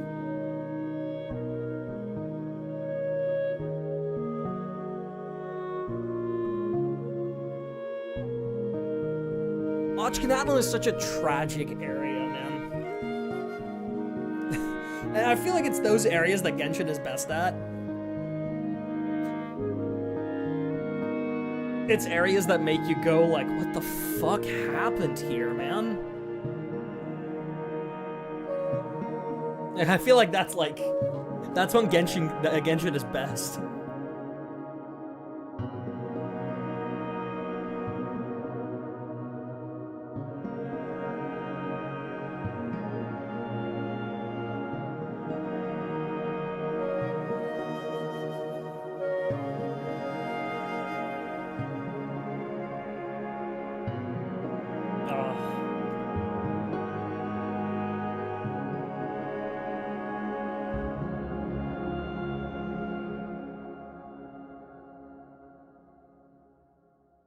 I would say I put this one in very good and not in peak.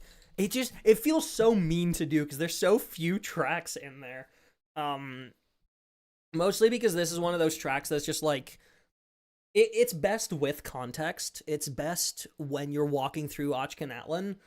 When you're not doing so, it's still a very good track. But it's maybe not one I would go out of my way to listen to. It's still a very, very good track though. Right, we have another ZUCHE track, Serpent's Endgame. Is this Ashflow Street still? Oh, it's in the tower. Okay. Serpent's Endgame. Oh, it's this one. Yes! There's that melody.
I'm just taking this one in.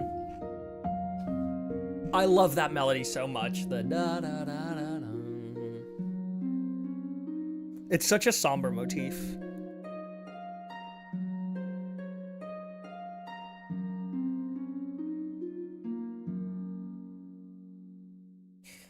I think you gotta say it with me, folks. I think this is like I mean, put it in peak. Oh my god, we're on the last row of tracks. My god. We have how many left?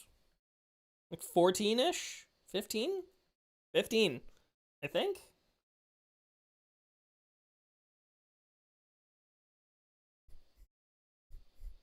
Yeah, 15. Right. Who is this next one by? Formidable Usurper.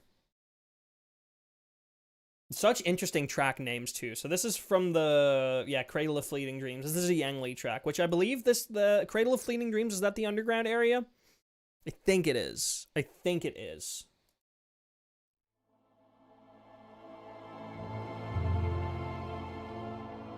Yeah. This is around the Dragon Lord, right?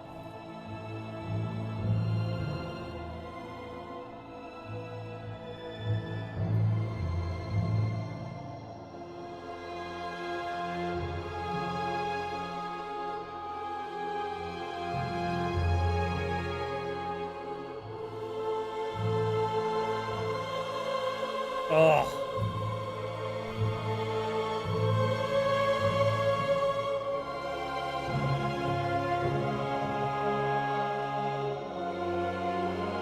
It's both like melancholic, but also kind of like imposing at the same time. And a little triumphant?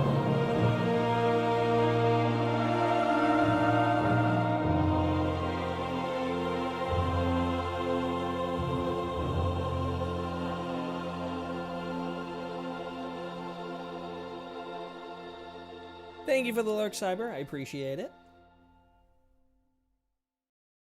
Oh man, Natlan is one of those. It's one of those like areas that you really can only experience once. The mood contrast from the beginning to end of school. Yeah, exactly. Like you really go through like multiple moods in that one. Natlan really is one of those areas that like you can only explore once, because like it just never hits the same afterwards. Natlan is one of those areas that is designed around your first exploration of it. It's the same with like the ancient mountain of the sacred flame. That's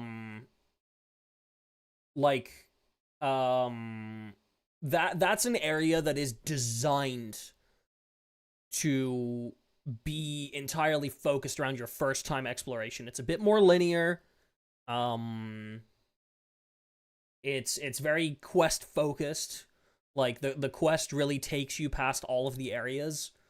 And I like it when Genshin does those like more focused exploration areas, because it really it gives you a different vibe that you can't really find anywhere else. Like Genshin's open world is naturally like very scattered, and you can kind of go wherever you want and like just explore a bunch of different places. But I like how more recently, especially since like Fontaine, but mostly since Natlan, that there have been a lot more like big world quests that take you to a linear area, or that take you like through a long linear area that is designed around that quest specifically, as opposed to being more of like this open go wherever you want kind of deal. We should definitely have a healthy mix of the two, but it just makes an entire area like Natlan or the Ancient Mountain feel so much like, what's the right word for it? And it's not necessarily more interesting, but it's more like it makes the exploration experience very different in a way that I personally really, really enjoy. It's like a lot of these tracks, I'm only hearing them for like the third or fourth time now. Because I don't really go back to Natlan. It's not an area that I return to. Like, once I finished it, right? Because it's just not really the same. Going back there now, I do love how in a lot of nod cry shots you can kind of see Ochka Natlan ominously in the background, though. I do appreciate that. It's such an interesting structure. Anyway, enough rambling. Indisputable Commandments, which, let me quickly triple check. Indisputable Commandments is a Yuxi Wang track. One of the lesser played tracks on the album. Interesting.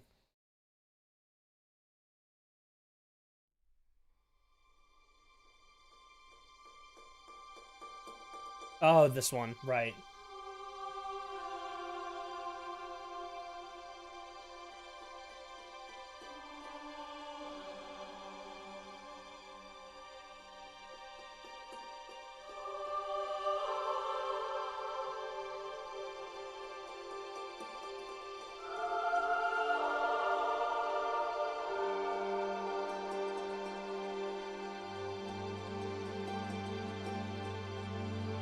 Quickly putting the last one up in peak.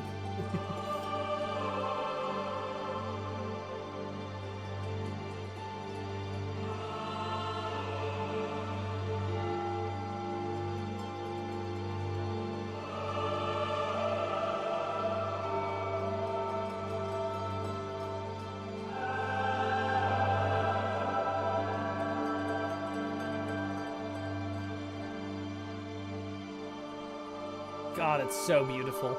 Sorry that I've been so quiet whilst listening to these.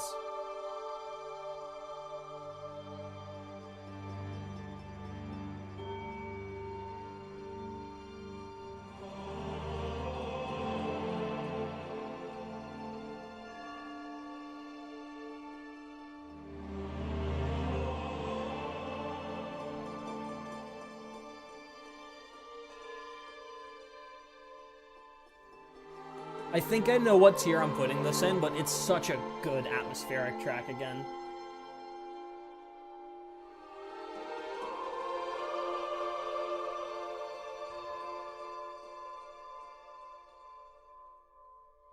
Yeah, this one goes into Wouldn't Skip for me.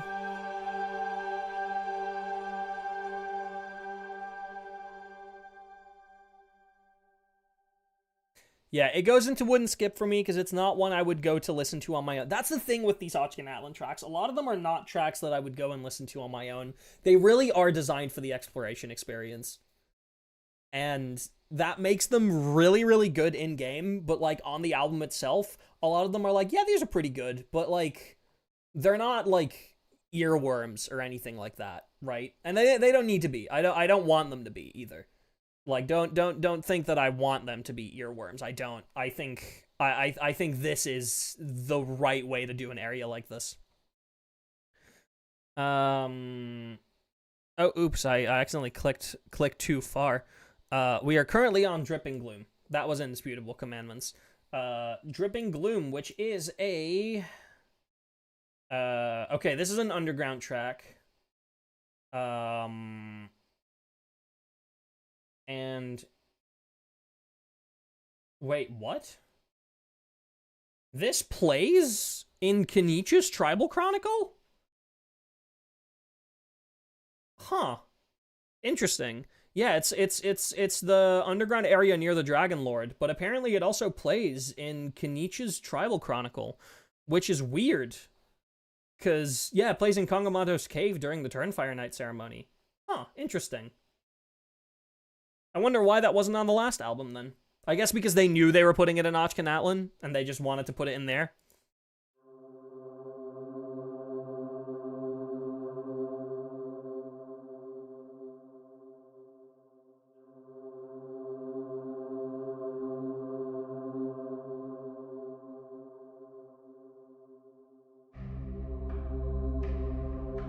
Oh.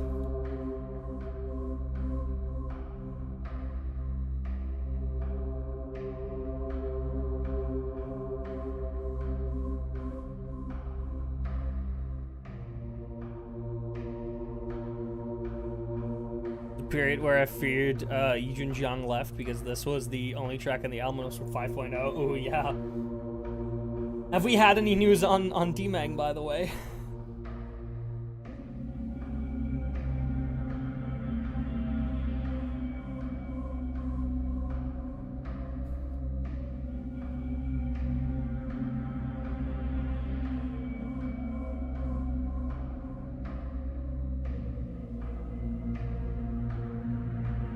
Nope, I figured.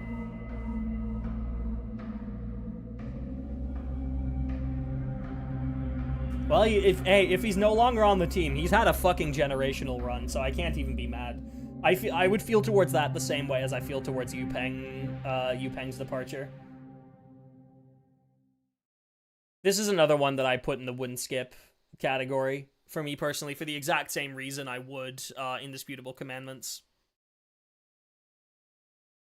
But yeah, if D-Meng has left the team, I really hope that he shares like where he goes in the future, because I really like that Yupeng was so open about like his reasons for leaving, and then was just like, and by the way, thanks to this game, I now have a career successful enough that I can compose my entire own album and have it, you know, played by the same orchestra as Genshin soundtracks are, have it directed by the same director, Robert Ziegler, and just like post all of that and just have a fucking incredible time doing it.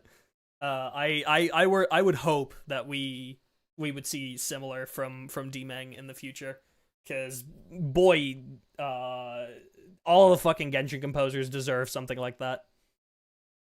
It's why I'm sad that their names are not as prominent on like all of the music as Yupeng Chen's name was, because like the first Genshin albums, they all had like Hoyo Mix and Yupeng Chen on them. And obviously now as of the, I believe the Summer Resort, I believe as of Shimmering 5, at least the composer credits are in the like extra credits on the song if you click on them, if you right click on them, but they're still not like listed as main artists. So a lot of people don't know the names of these composers, and I really wish that would change, because they all deserve as much like recognition as Yupeng Chen does in my eyes. Anyway, enough rambling. Next up is Eclipsed Star, which is another core Ochka Natlan core track. Jian Ding did this one. Let's have a listen. Eclipsed Star.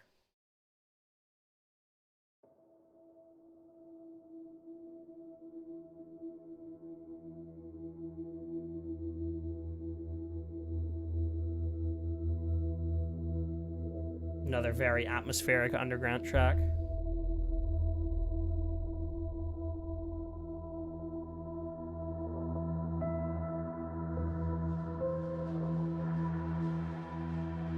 I believe this is one of the last Ochka Natlan tracks.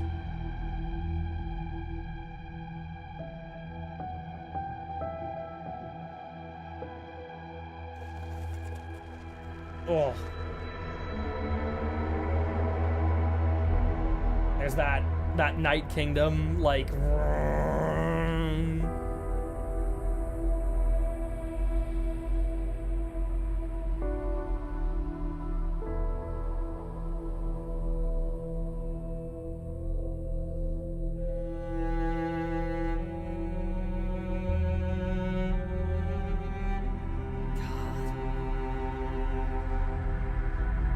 We need more areas like Ochka Natlan, man.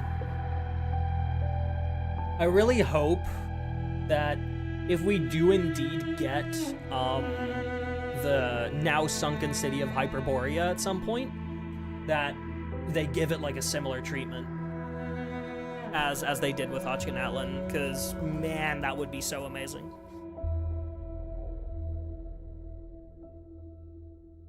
You know what? Like, I could put this in wouldn't skip for the same reason as I would the other ones, but for some reason, I want to put this one slightly higher. I want to put that one in very good.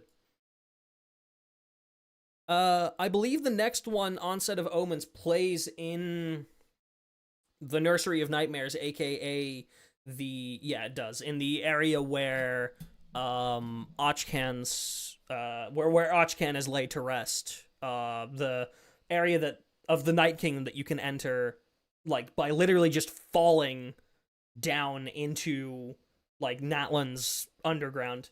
You can literally just fall into the Night Kingdom. I believe that's where this plays.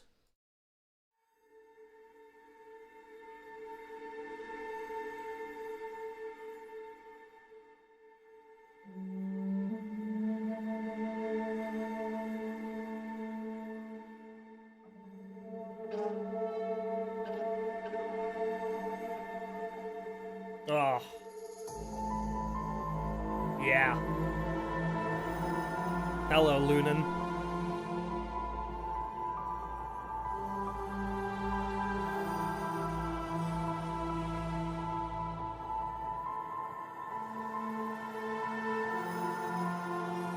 This one shares a motif of the 5.0 trailer. Interesting.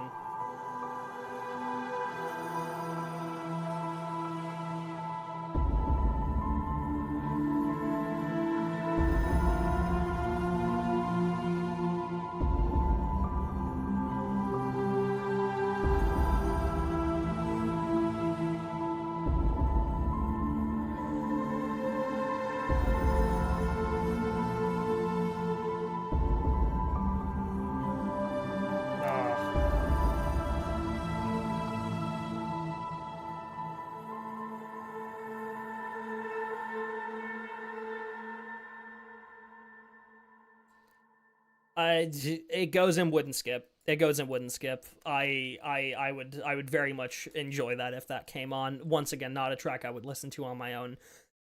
That's it for Ochka Natlan, though. Oh, oops. Thank you. We are on to some Quest exclusive tracks that we haven't done yet. This first one, Wingless Whale, is from Chaska's Tribe Quest, the floating workshop up in the air, that domain. Wingless Whale, which is a Ziyu Che track.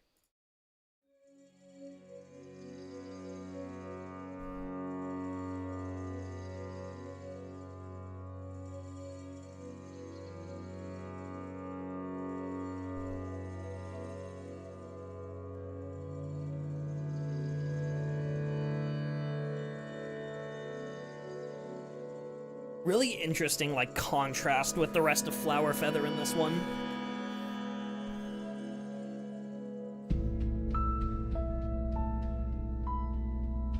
Oh.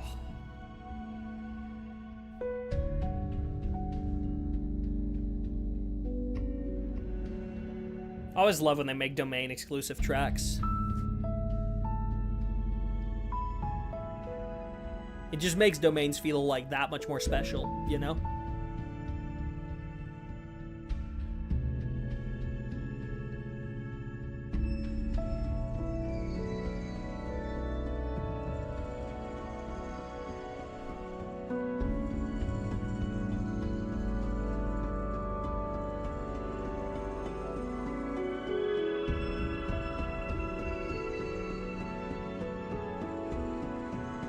God.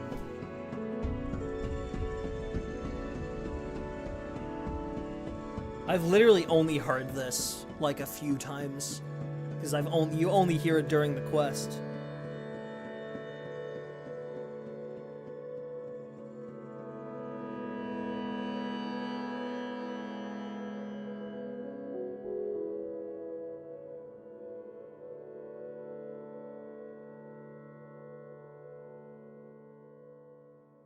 I want to put that one in very good. That's just a really enjoyable listen to me. It's definitely one of the lesser interesting tracks on the album. I understand if that's like one of like the few skips that people find, but I just really like domain exclusive tracks. They just feel special to me. I don't know. Where's the next one from? Hoary Hibernation is Demang! There we go. This plays in a couple of different Archon quests. It plays in Act 1, 4, and the Interlude. And it plays in Act 4 beneath the Secret Source specifically, so it's around the Angel. It's around the Lord of the Night, where this plays. Hoary Hibernation.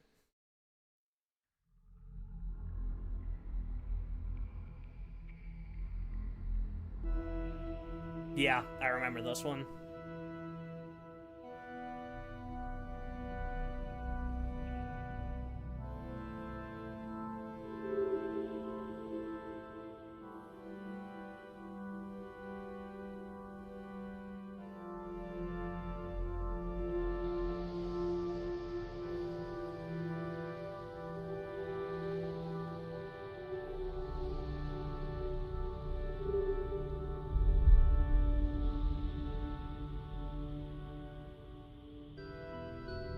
Yeah, there it is. That's the melody I was looking for. It's interesting how that, like, shares a melody with, like, you know, one of the original, like, domain tracks, right?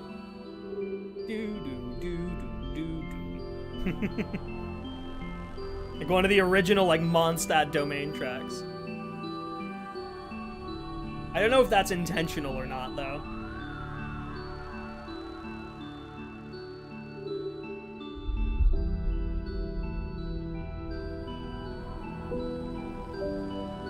Gorgeous piano.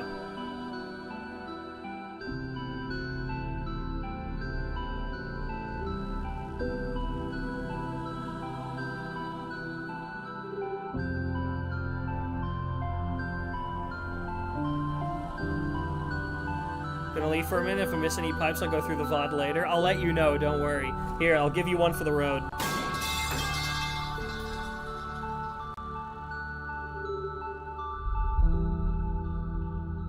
Nicole, come faster. That's what I'm saying. Oh, I'm so excited for Nicole. I'm literally pulling for Varka next patch just because I want, like, the premium Nicole team. Because I already know that, like, obviously Nicole and Varka are going to be in the same team, right? They're both Hexarray characters. Durin is going to be in there, too. Like, it makes sense. Like, they're naturally all going to be in the same team. So, like, I'm pulling for Varka literally just for Nicole. And honestly, I think that's awesome. I'm putting that one in like, middle of very good. I really like that. Da, da, da, da, da. I really like that melody. I mean, it's, you know, it's not exactly a new melody to Genshin. Like I said, it kind of appears in, like, an original, like, it's like a Mondstadt or a Leeway domain. It's, at the very least, it's like a 1.0, like, domain. Right, As the Feather Falls plays in Act 4 and Act 5 of the Archon quest. It plays in Act 4, I believe, towards, like, the middle or, like, the start of middle of the Abyssal Invasion. And also apparently plays in Shilonen's Tribe Quest. It's a Yuxi Wang track, As the Feather Falls. We're almost at the combat tracks, y'all. Oh my god. This plays during Koichi's death. Yeah. Yeah. No, I remember now. Man.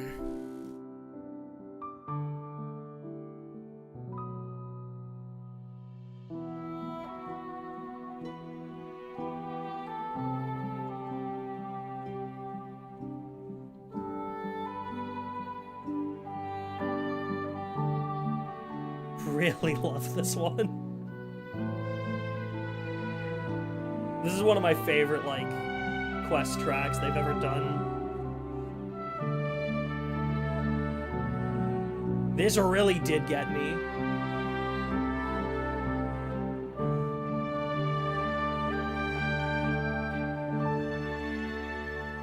No, it plays when Koichi dies in Act 4. Can I hear that again real quick, please?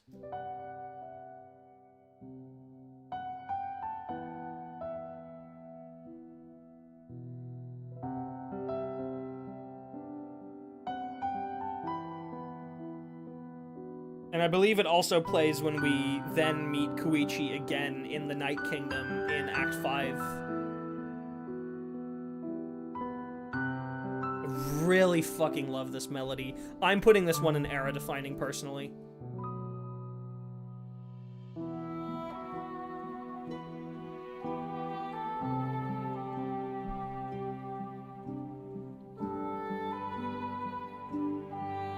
Yeah, it also plays during Shalonen's quest, yeah.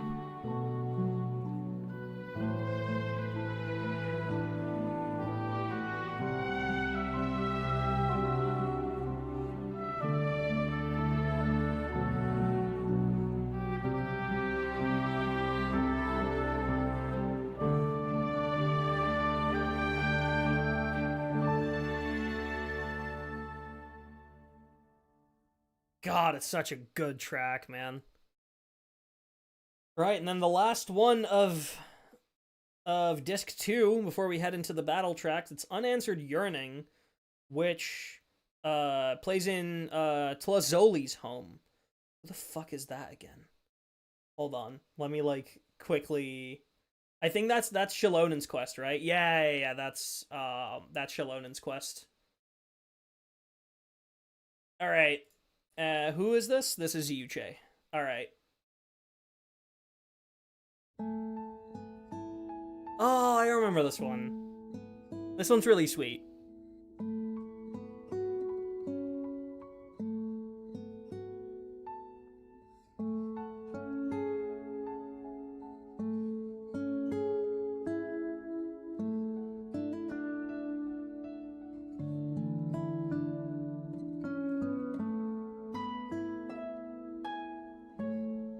Yeah, this one's really sweet.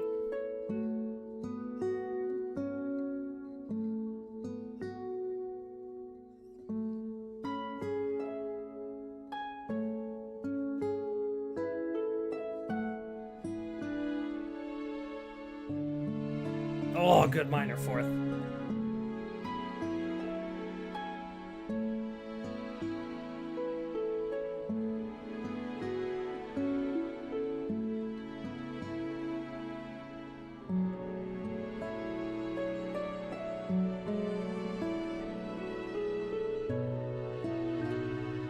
Ooh.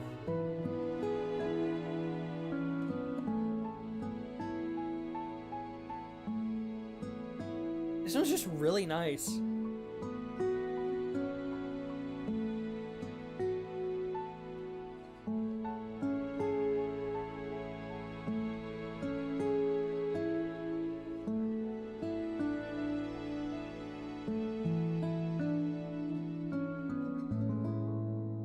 Ah, really nice 7th chord to end on. Yeah, I like this one. I'm putting it in peak. Okay. Well, chat, we have come to, as always, Disc 3, which means that it's time for the combat tracks. We actually start with a really interesting one. We start with Tears of a Scorching Night, which is the track that plays in the middle of the Abyssal Invasion, before the Night Warden Wars are officially declared open for the entirety of Natlan. Anthem of Pain, yeah, basically. This isn't even really a battle track, honestly.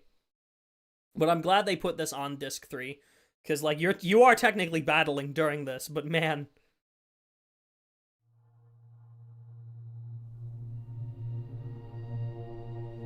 It's long, too. It's 3 minutes. Ugh. This quest gave me so much confidence in the future of Genshin's story. I liked Fontaine and Sumeru in a vacuum, right?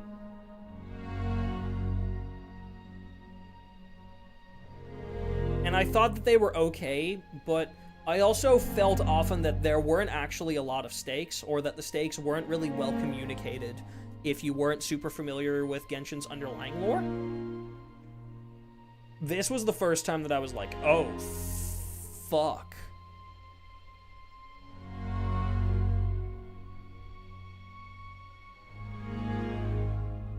I genuinely think that to this day, as amazing as the entire Nodcry arc is, and genuinely it deserves its praises. It deserves the praises that it's getting. And I completely understand the people who prefer Nodcry's Archon Quest to Natlan's. I think Natlan Act 4 is still my favorite Archon Quest in the game.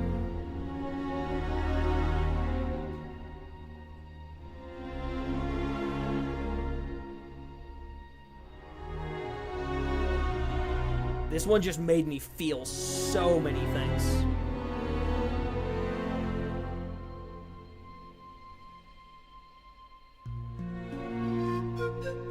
Oh.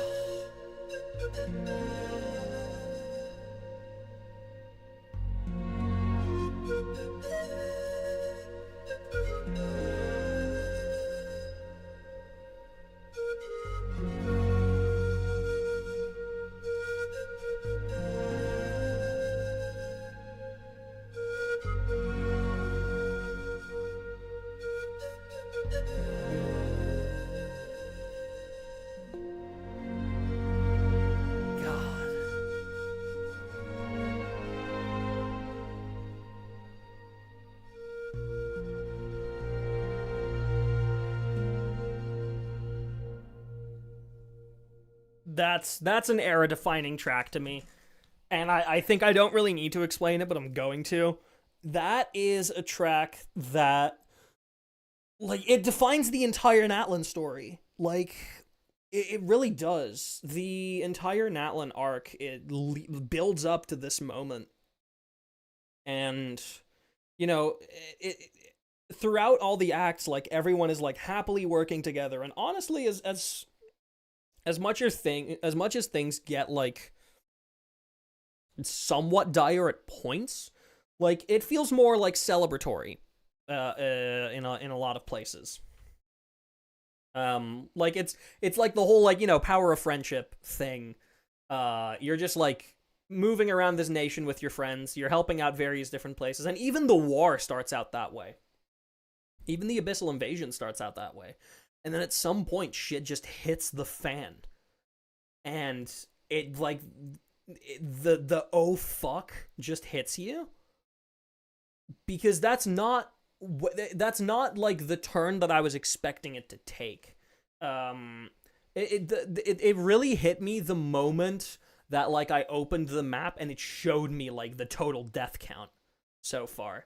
And that your actions to reinforce, or your choices to reinforce one area over another, led to a higher death count.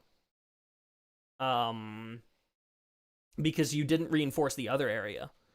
And then I firmly believe, like, I think I ultimately enjoy Paimon's new VA slightly more. I think she still undoubtedly sounds like Paimon, but it's just, like, ever so slightly softer. And I've definitely grown, like, I've grown really attached to it, but I know a lot of people have criticisms of the performance of the Old English Paimon VA. But honestly, I think that they were definitely getting better and better over the years, and I firmly believe that here in Natlan Act 4 is where, like, their performance peaked. And I think that their performance in Natlan Act 4 is on par with the current Paimon VA. I genuinely firmly believe that. I think they did an incredible job in this quest. Natlan is also it started happening in Fontaine, but it was definitely happening in Natlan, where I grew so much more attached to Paimon throughout Natlan. Paimon was always just like, oh yeah, she's just kind of there, and sometimes she's a little annoying, and I wish she would shut up, but, like, it's okay, I guess. And over the course of Natlan, I, like, genuinely got attached to her. And that's only gotten stronger in Nodcry.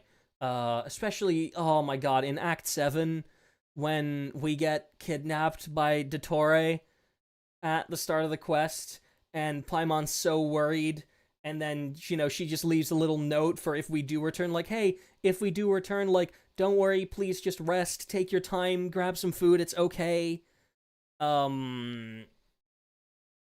Like, she's so sweet, and she worries so much. And boy, I'm so afraid of what they're gonna do with her story. Not in the sense that I think it'll be bad, but in the sense that, like, I'm so attached to her, please don't, like, hurt this image I have of her. Like, please, like, leave my baby girl intact, thank you. So I'm very concerned in the sense that, like, I don't want to change my perception of her. Anyway, I'm rambling.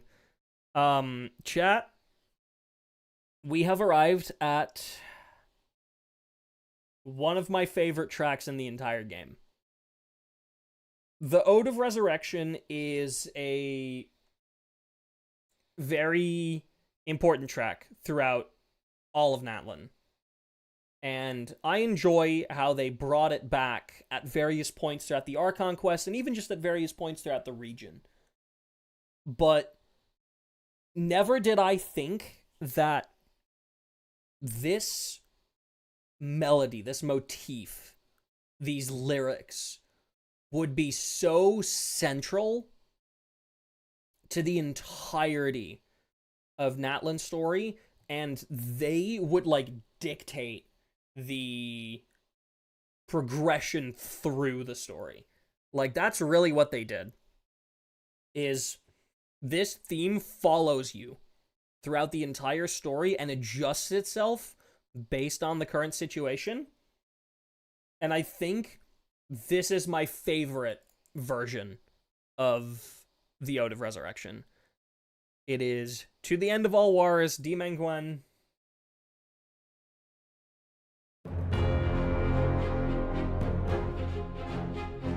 Put it up there, baby.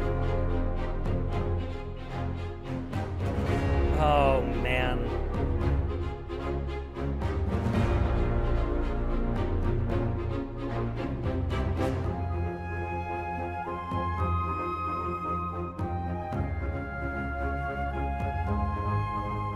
So good.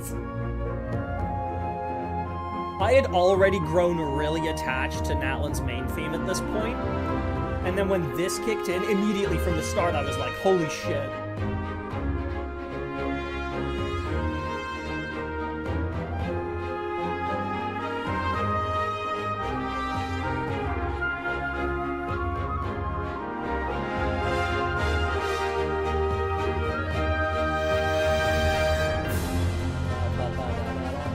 I love that. I love how they bring that melody in there.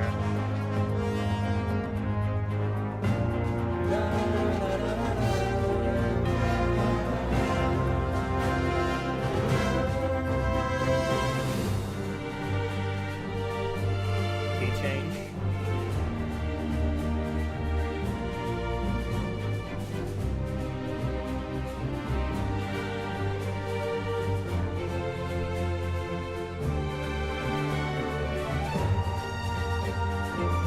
Love the reharmonization of it, too. It somehow feels more triumphant than the original main theme.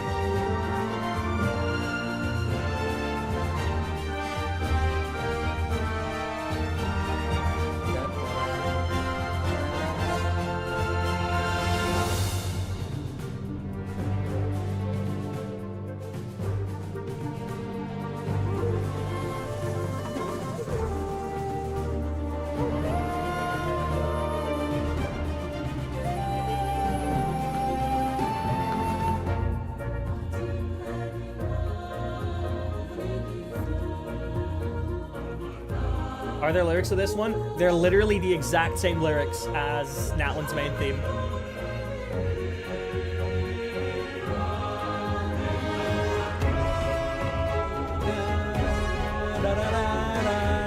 I love how they bring that melody in there like that.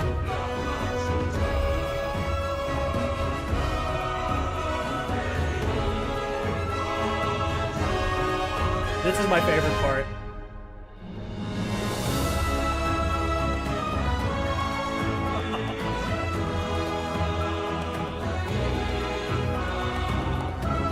Hermione here in the lyrics.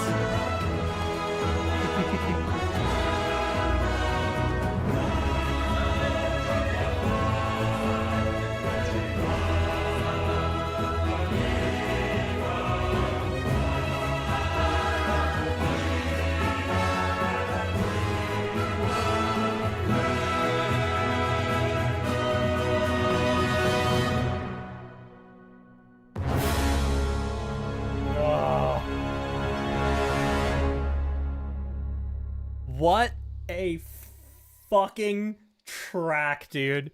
That hit me like an absolute truck. It's just, I mean, it's the...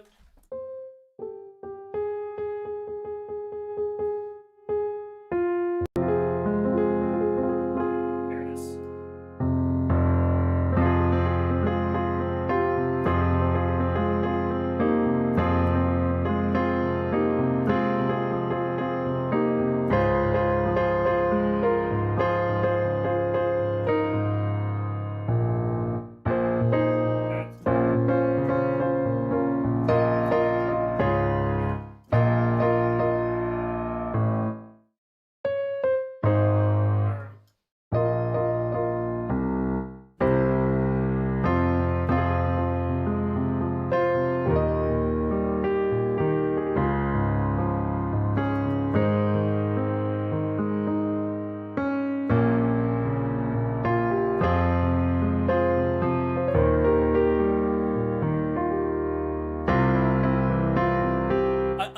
I love the addition of that chord in there. The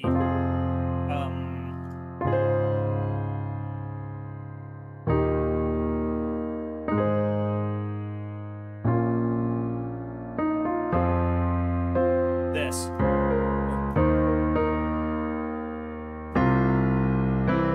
The addition of that C major in there is really, really nice. It's just the entire Natlan main theme is so fucking good, man.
Ah.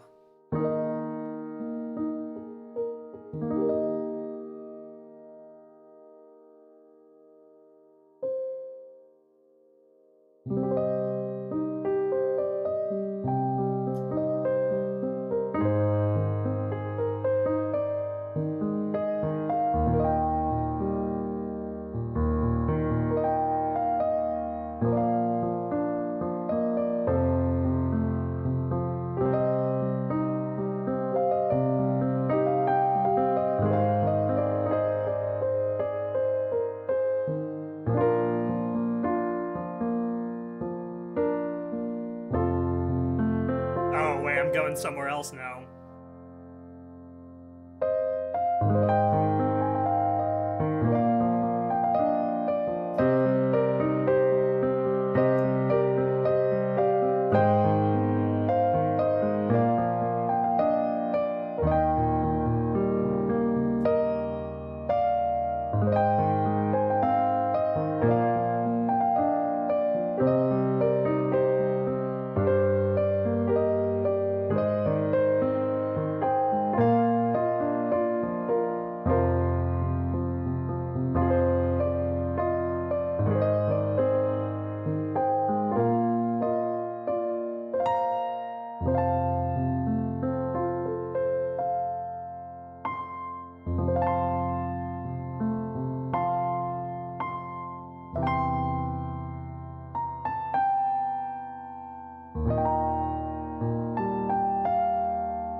No, that's not the right chord. I'm fucking playing completely different Genshin tracks now.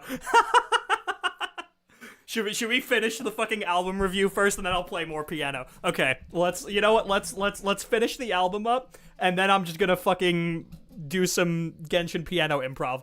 All right, I was in the zone. Forgive me. Anyway, to the end of all wars. Fucking era defining. No shit. Who would have thunk it? Anyway, next. Oh my god. Okay, I actually have some really interesting things to say about this next one. Shaping the Struggle. This is the Natlan overworld battle theme. Which... I'm pretty sure this is Yang Li? Yeah, it is Yang Li. Alright. Oh. I have some really interesting things to say about this one. I like it a lot.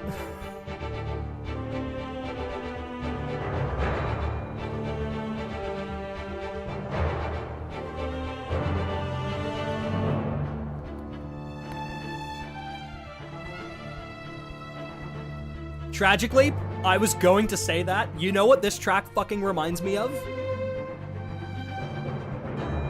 Caelestium Finale Termini. This is fucking Dvalin's battle theme without the wacky time signatures.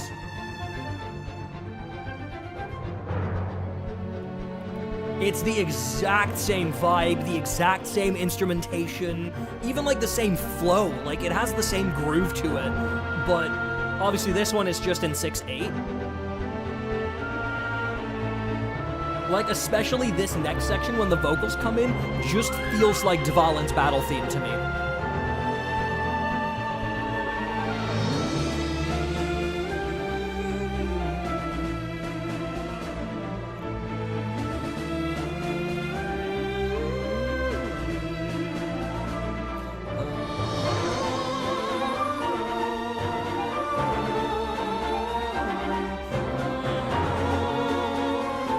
And there's that fucking Natlan overworld track in there.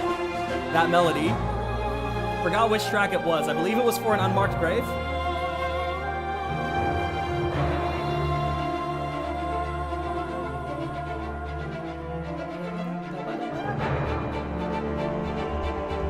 Like this. The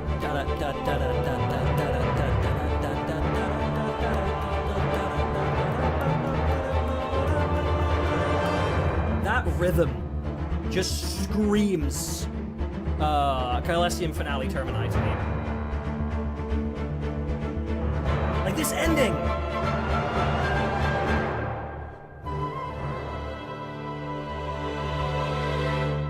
Like, listen to that. The dun dun dun dun dun dun dun dun.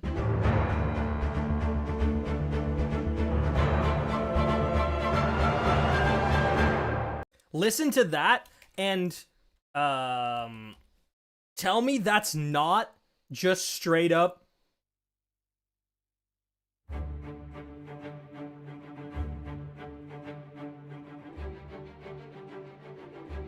obviously different time signature, but like, holy shit, dude. Like, I'm not crazy. You cannot call me crazy. That one is obviously era defining. I don't need to tell you that it is. Man, I love that track so dearly.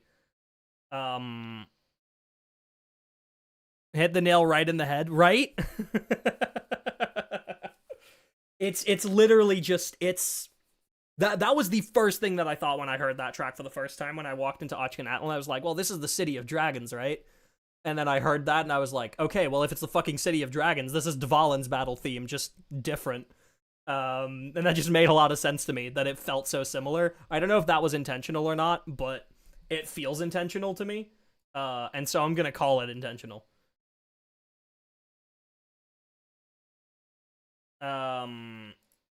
Anyway, next up, we have the Ochcan battle theme, Tumaini Washamoto.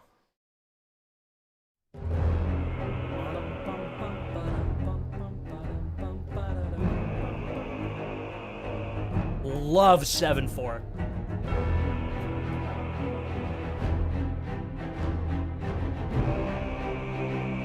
One of my favorite time signatures.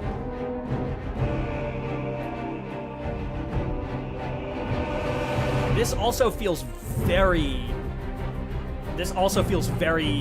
Dvalin to me.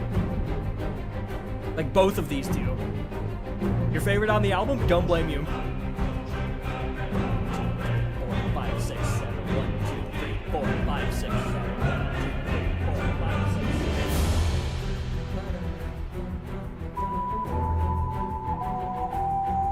Now it's 5/4.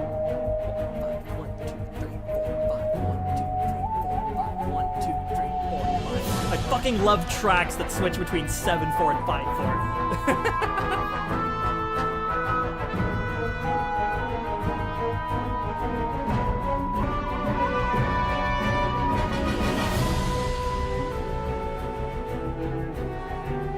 Now we're back to 7.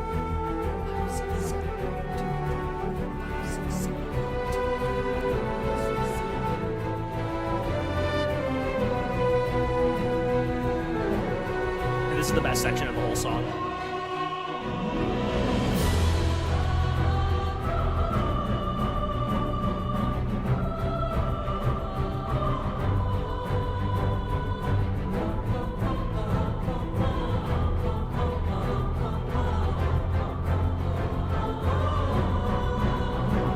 The horns come in.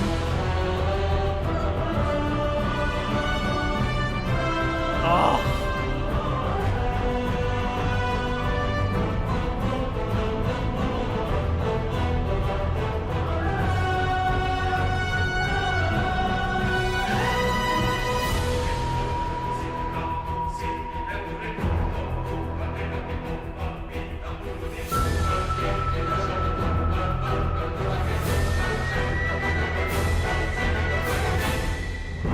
Insane ending, too. God, sometimes I wish that Quest-exclusive battle tracks wouldn't be Quest-exclusive. I'm at least glad this one's in the rhythm game. I'm glad they put this one in there so that you can at least, like, hear it whenever you want. I'm glad they picked that one over Shaping the Struggle, because obviously you can just go to Natlan if you want to hear Shaping the Struggle. You can't hear that one in-game after you finish the quest. I actually like that one slightly over Shaping the Struggle. I mean, obviously it's era-defining. Like, pretty much all of Natlan's battle themes are probably going to end up here. Alright, and then we have two little Saurian challenge tracks. You have Stage's Coach and Maze of Spirits. Stage's Coach is, once again, It's primarily a flower feather track because it's mostly used for Kyukusar flying challenges. And let me just fucking say, it's flower feather. It's whimsy. You know what that fucking means. Also love this intro. If I could roll my tongue, I would do this. I can't roll my tongue like that.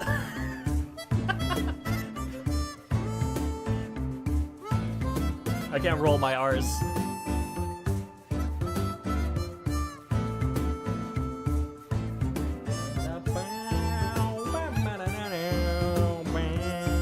Fuck yeah, brother.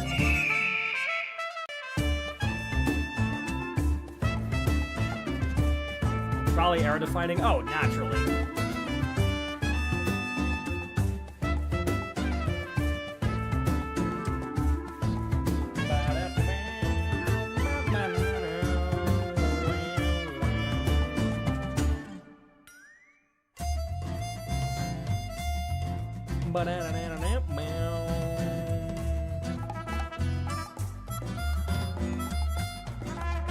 That eagle was me? Yes. That was...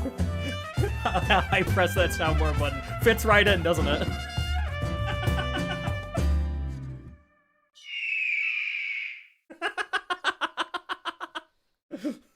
I should have lied. I should have said that wasn't me. I should have gaslit you. God damn it. Yeah, that one's like bottom of era defining, but I really thought that was in the song. I mean, just hold on.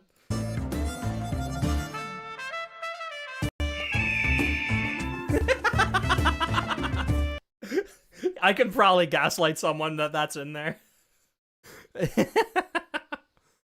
Right, last is Maze of Spirits. This one's also used in events quite a bit. It was used in one of the Saurian events. This is the last track on the album.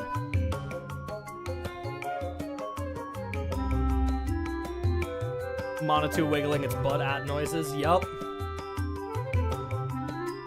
That was this.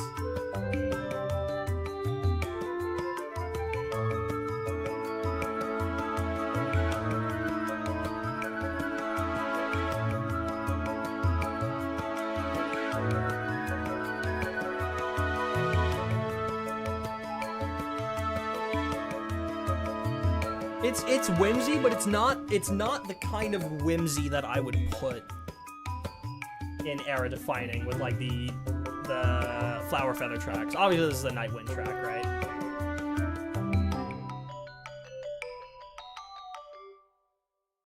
And that's how we end the album. And I think I'm gonna put that one in very good, personally. And there we have it, chat. Our Eternal Sun, Eternal Want album tier list. How many tracks in era defining is that? 1, 2, 3, 4, 5, 6, 7, 8, 9, 10, 11, 12, 13, 14, 15, 16 out of the 53 tracks are era defining. Yeah, I'm not shocked. Peak album, truly. It really is. It really is a fantastic album. I genuinely have like nothing bad to say about it. I'm so happy that Natlan is just as amazing as it is. Anyway, where was I?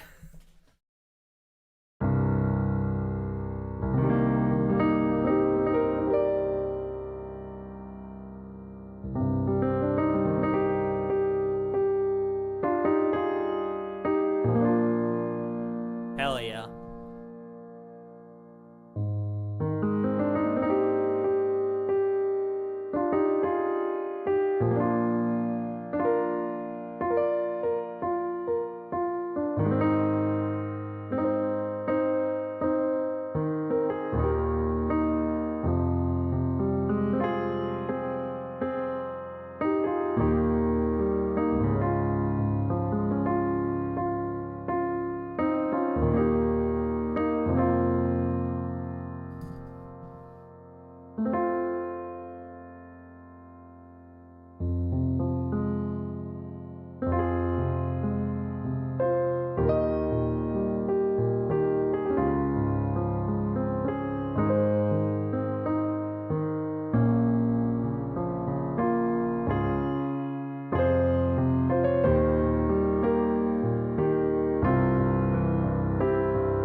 I fucking love that part of to the end of all wars so much.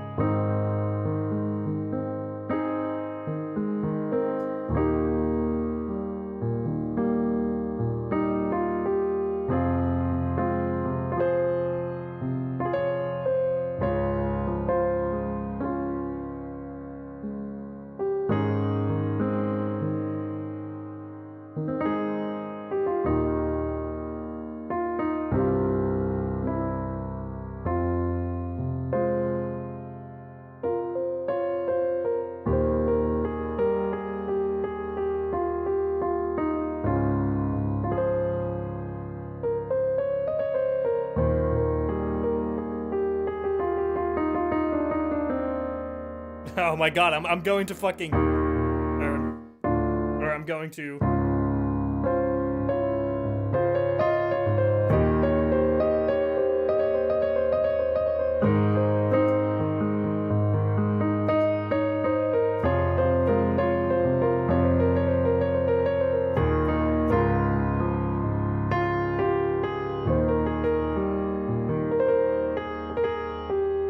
Nilu? Yeah, fucking Dance of Zabzerius.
Thank you so much for sticking around tragically. I really appreciate it. I hope that the rest of your day is amazing.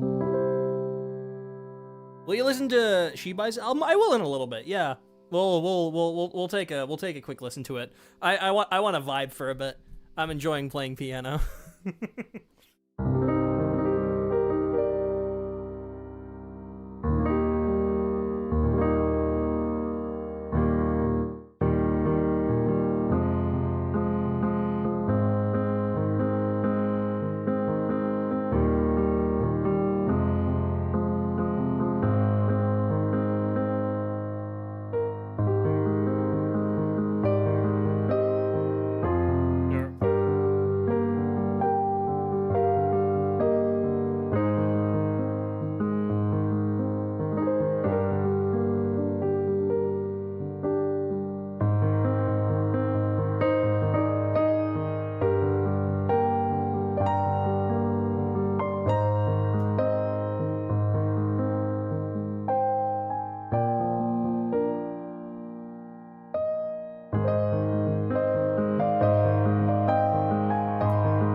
is Whirling Out and Over from Nodcry.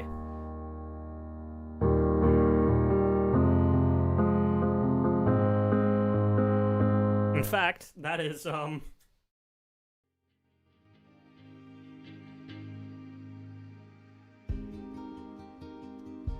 it is.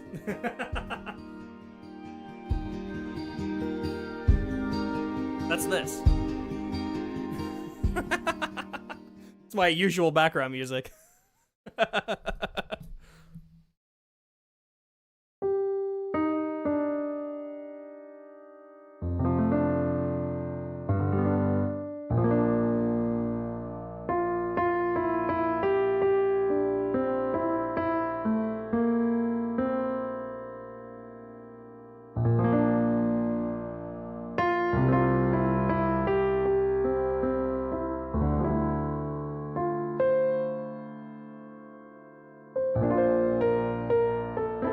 That's... Now I'm playing Skirk's theme, what the fuck?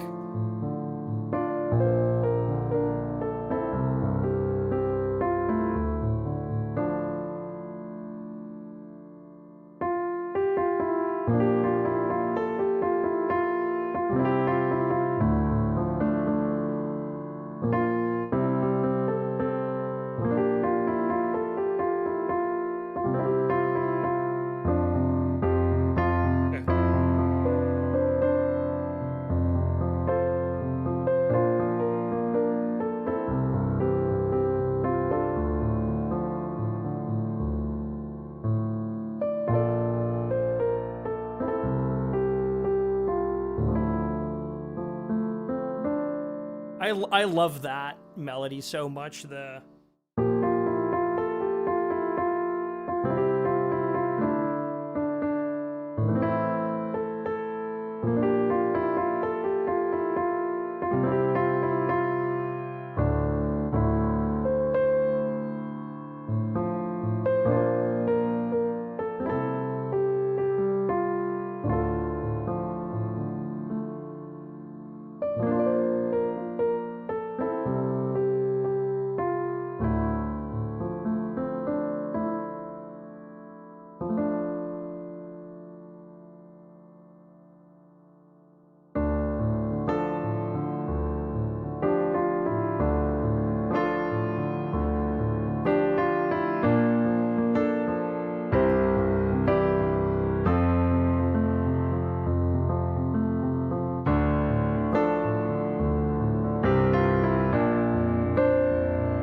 I'm just jumping between everything, Cheshira. By the time that you've recognized the track and put the name in chat, I'm playing something else. I love that melody, by the way.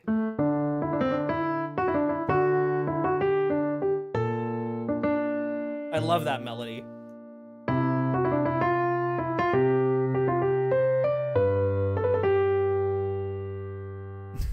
Love listening to Genshin music while playing HSR. Yeah, you're listening to the better music. I'm gonna get crucified for saying that. I love HSR's music, don't get me wrong, but I vastly prefer Genshin's soundtrack to HSR.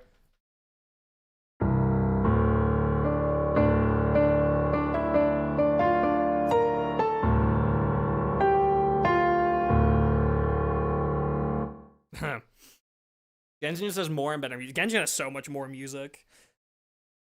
Oh god, what else should I play?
Oh god, can I do that one? I would need to listen to that one again. Hold on. I probably can.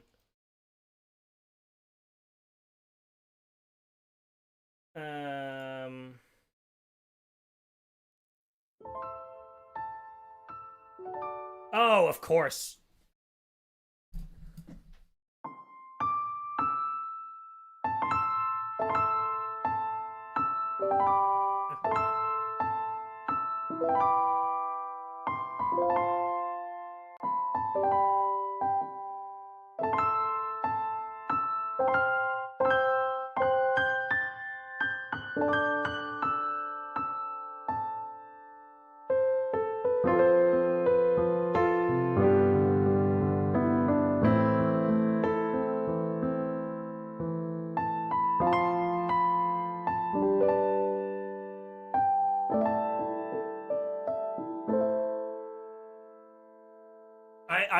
I wanna roll that into something else immediately. God damn it.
Oh, that was smooth.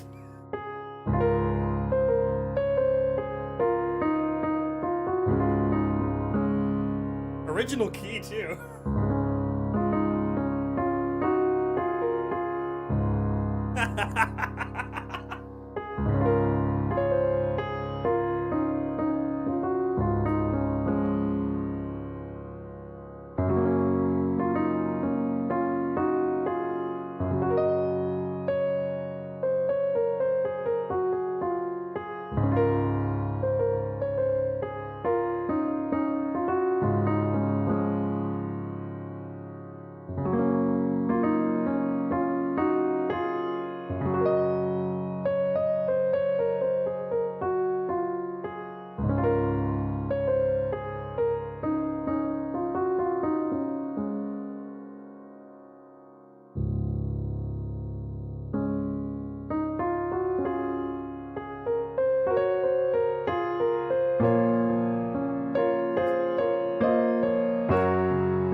Oh, best Sumeru song, it's up there. If we're in this key anyway.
Maidens of Sanctity? Hold on.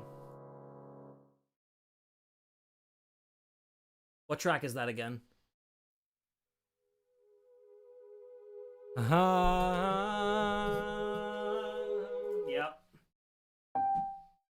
How can you memorize all of this? I'm mostly playing by ear.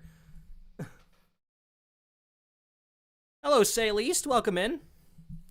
I am mostly just playing off of, like, what I remember the song sounds like.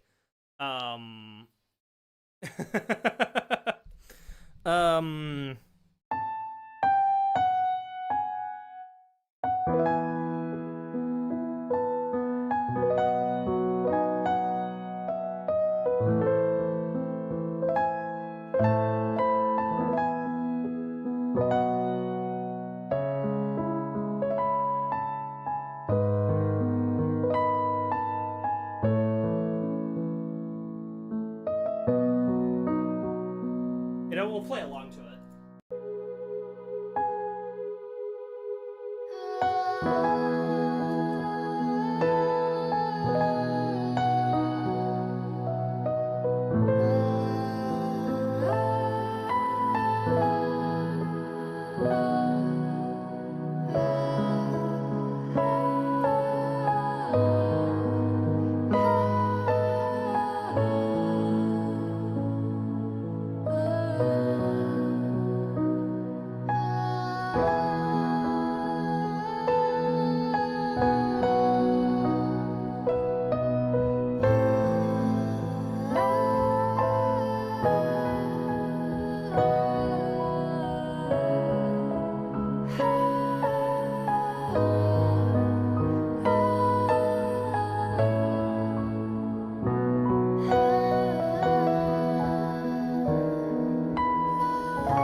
Is this in the Eternal Oasis? Yes, I do believe it is. I do believe it is. I'm very excited when, like, obviously we're gonna slowly work our way back through all the albums, like, as we get to them. I'm very excited to get to the Unfathomable Sand Dunes, because it's a gorgeous album. Like, I mean, oh.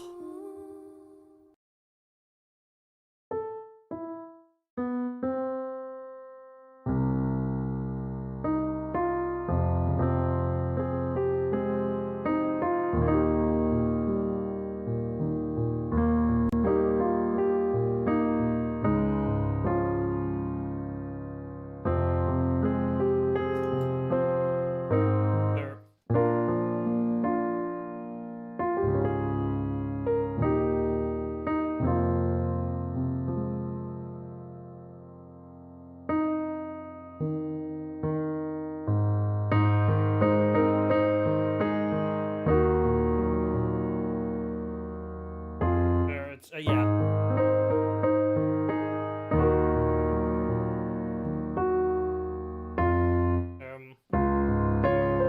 Oh god, what is it again? Hold on.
Fuck.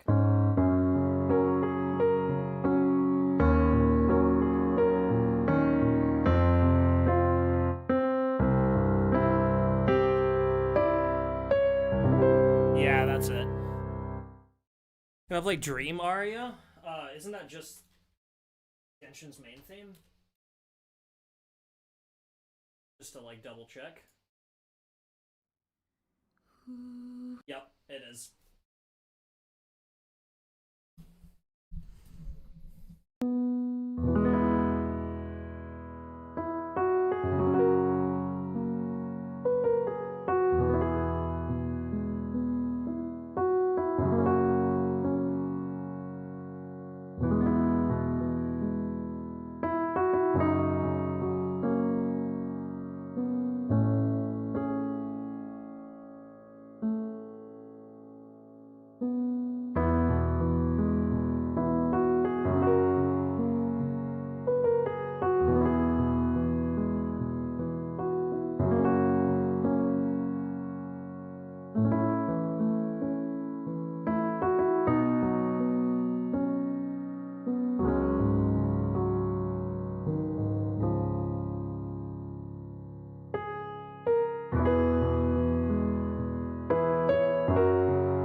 I fucking love that theme so much.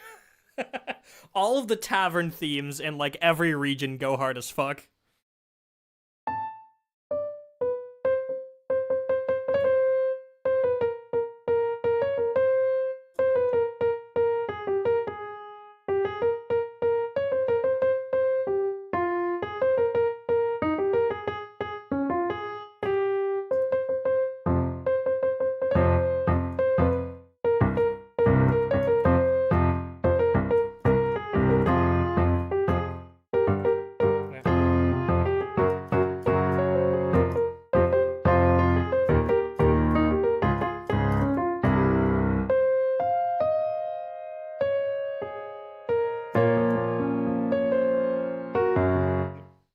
No, it's...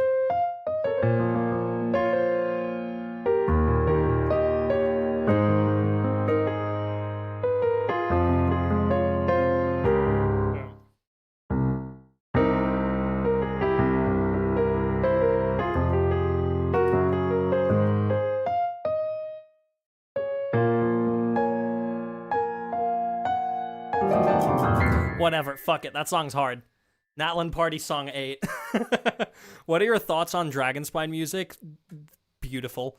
Welcome back, Cloud. Cloud, just for you. I haven't done any pipes while you were away. There you go, buddy.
No, it's, yeah, it's...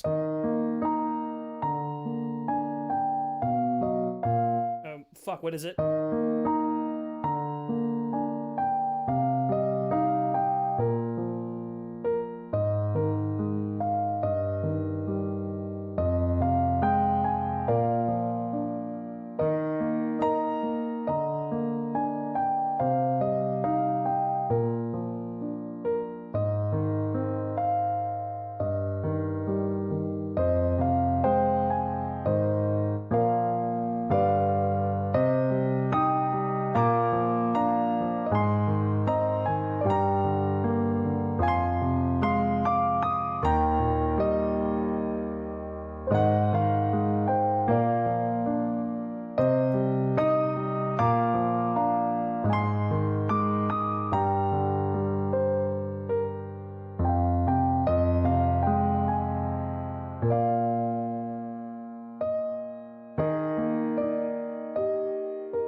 Oh. Gotta go now. Bye, Celeste. I hope you have a good rest of your day. Can I do some Remuria themes? I'll be so honest. I am so not familiar enough with the Remuria soundtrack.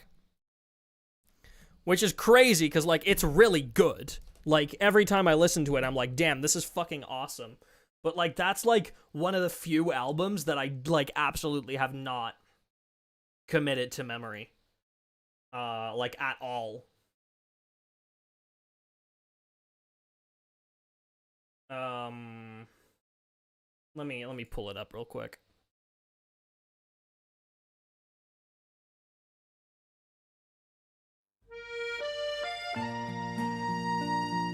I mean, this is not Remuria, obviously.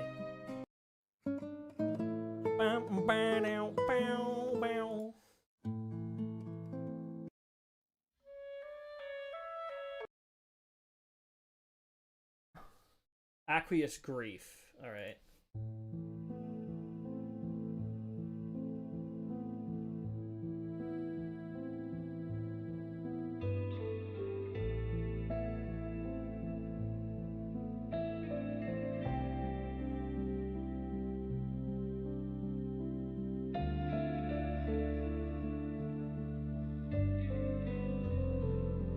Oh.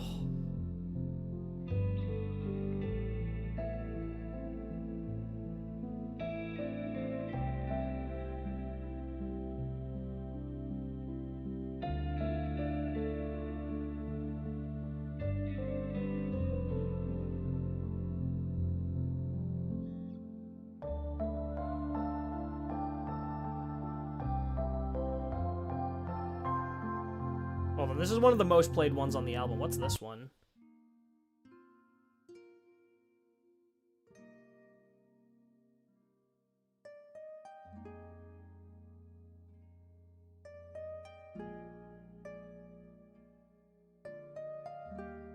Okay, fucking Porter Robinson. This is just fucking Goodbye to a World. Da da da da da. Da da da da da da da. Da da da da. Da da da da.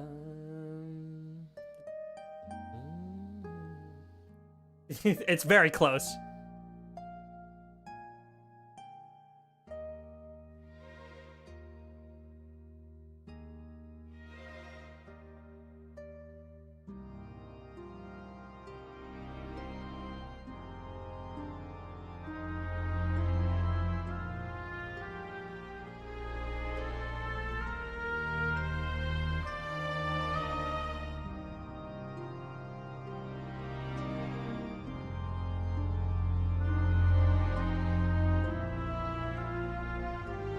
Oh, this is a very short album. Damn.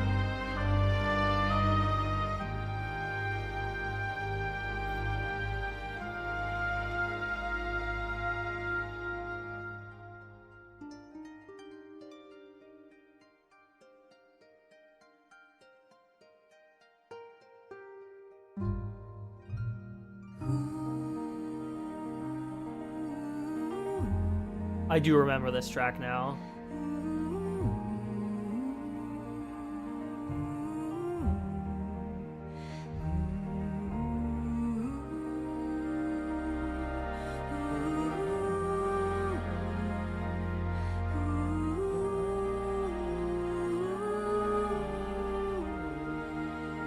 Yeah, I remember this one now. That's buried deep in my fucking memory, though. What's Glory and Decay?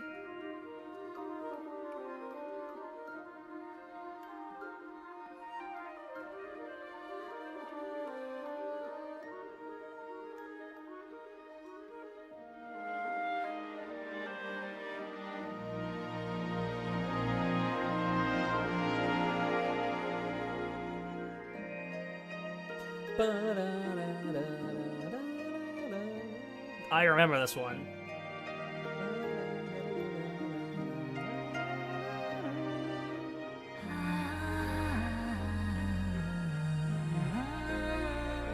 Yeah.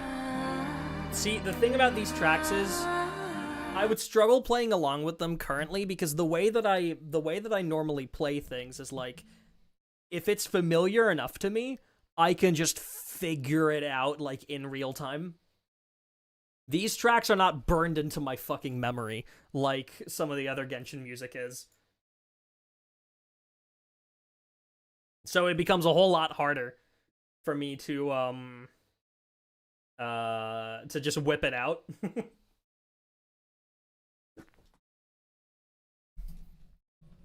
Let's see, what else can we do? Ooh, what about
it's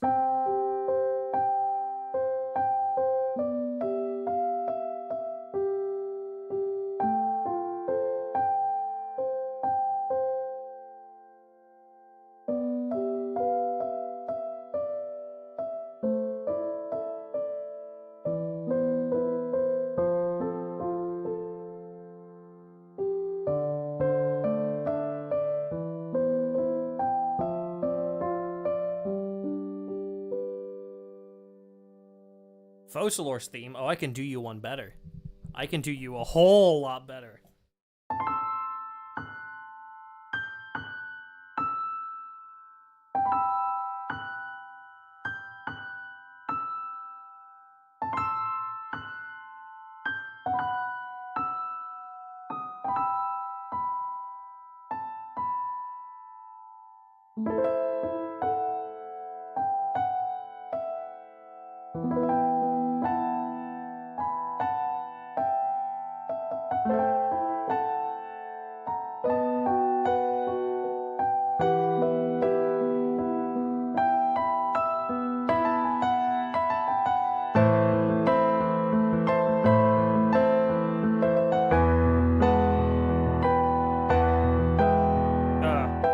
Yeah.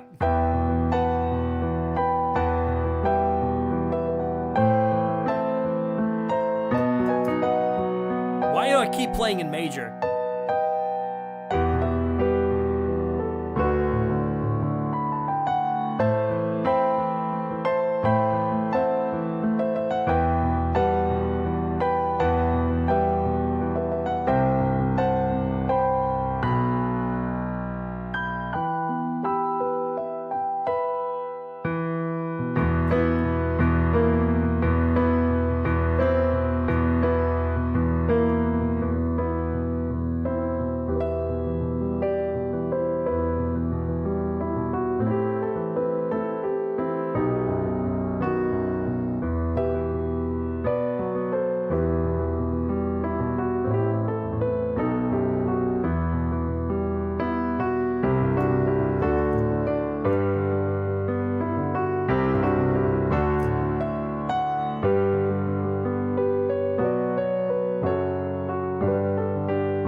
God, I love Fontaine's main theme. It's really good.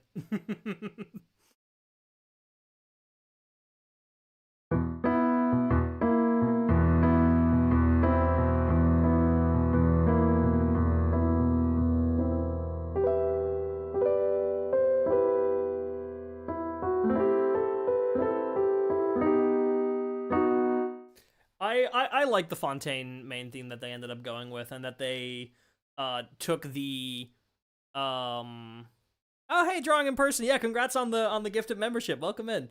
I like the theme that they went with, and that they delegated the motif from the Travai trailer to be more centered around Arlecchino and the Fatui and the House of the Hearth.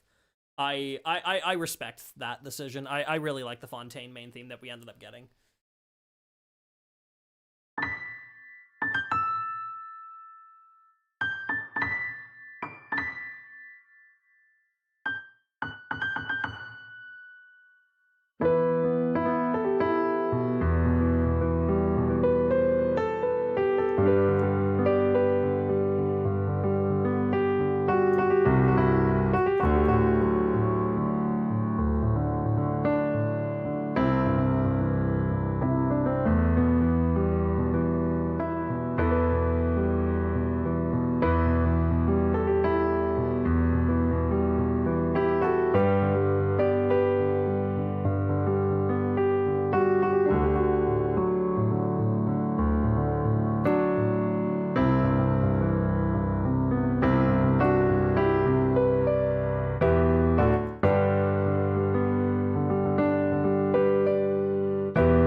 God, I love all the pretty courses. Nod cry?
No,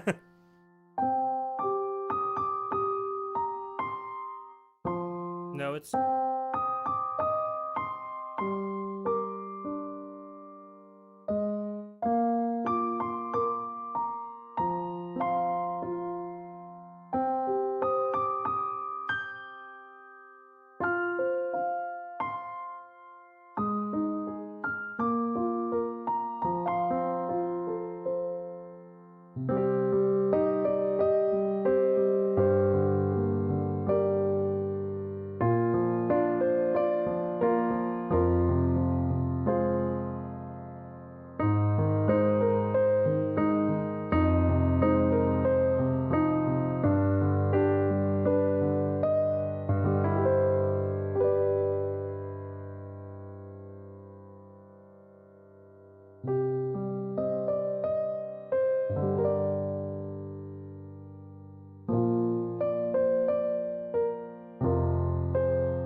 Oh.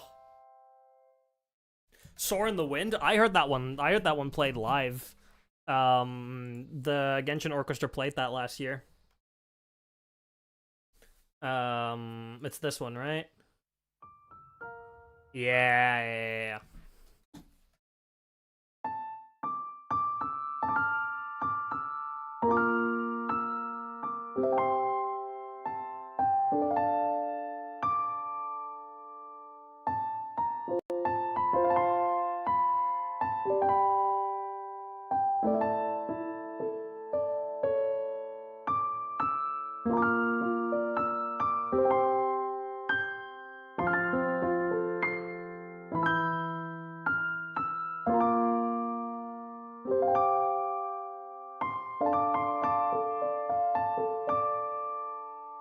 How does the full thing go again? Because I remember that intro.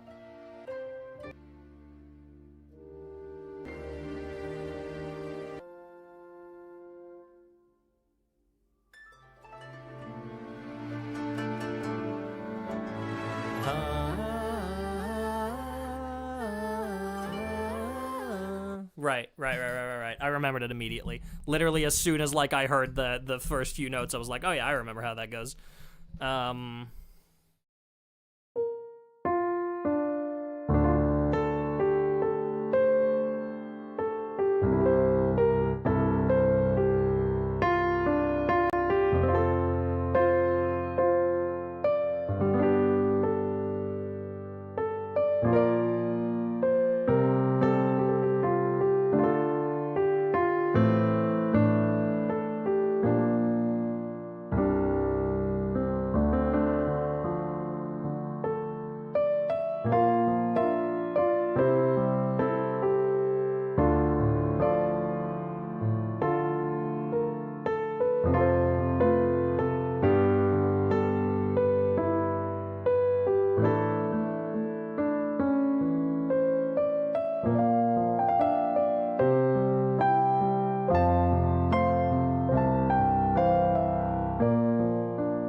Ugh.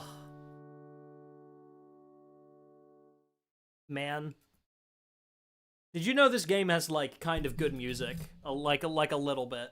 Just like you know, some good music. Just a couple of tracks, really. Like, not that much, just a couple of tracks. Oh, man. Well, chat, here's the deal. Just a smidge of good music. Yeah, you know, nothing too crazy. Here's the deal, chat.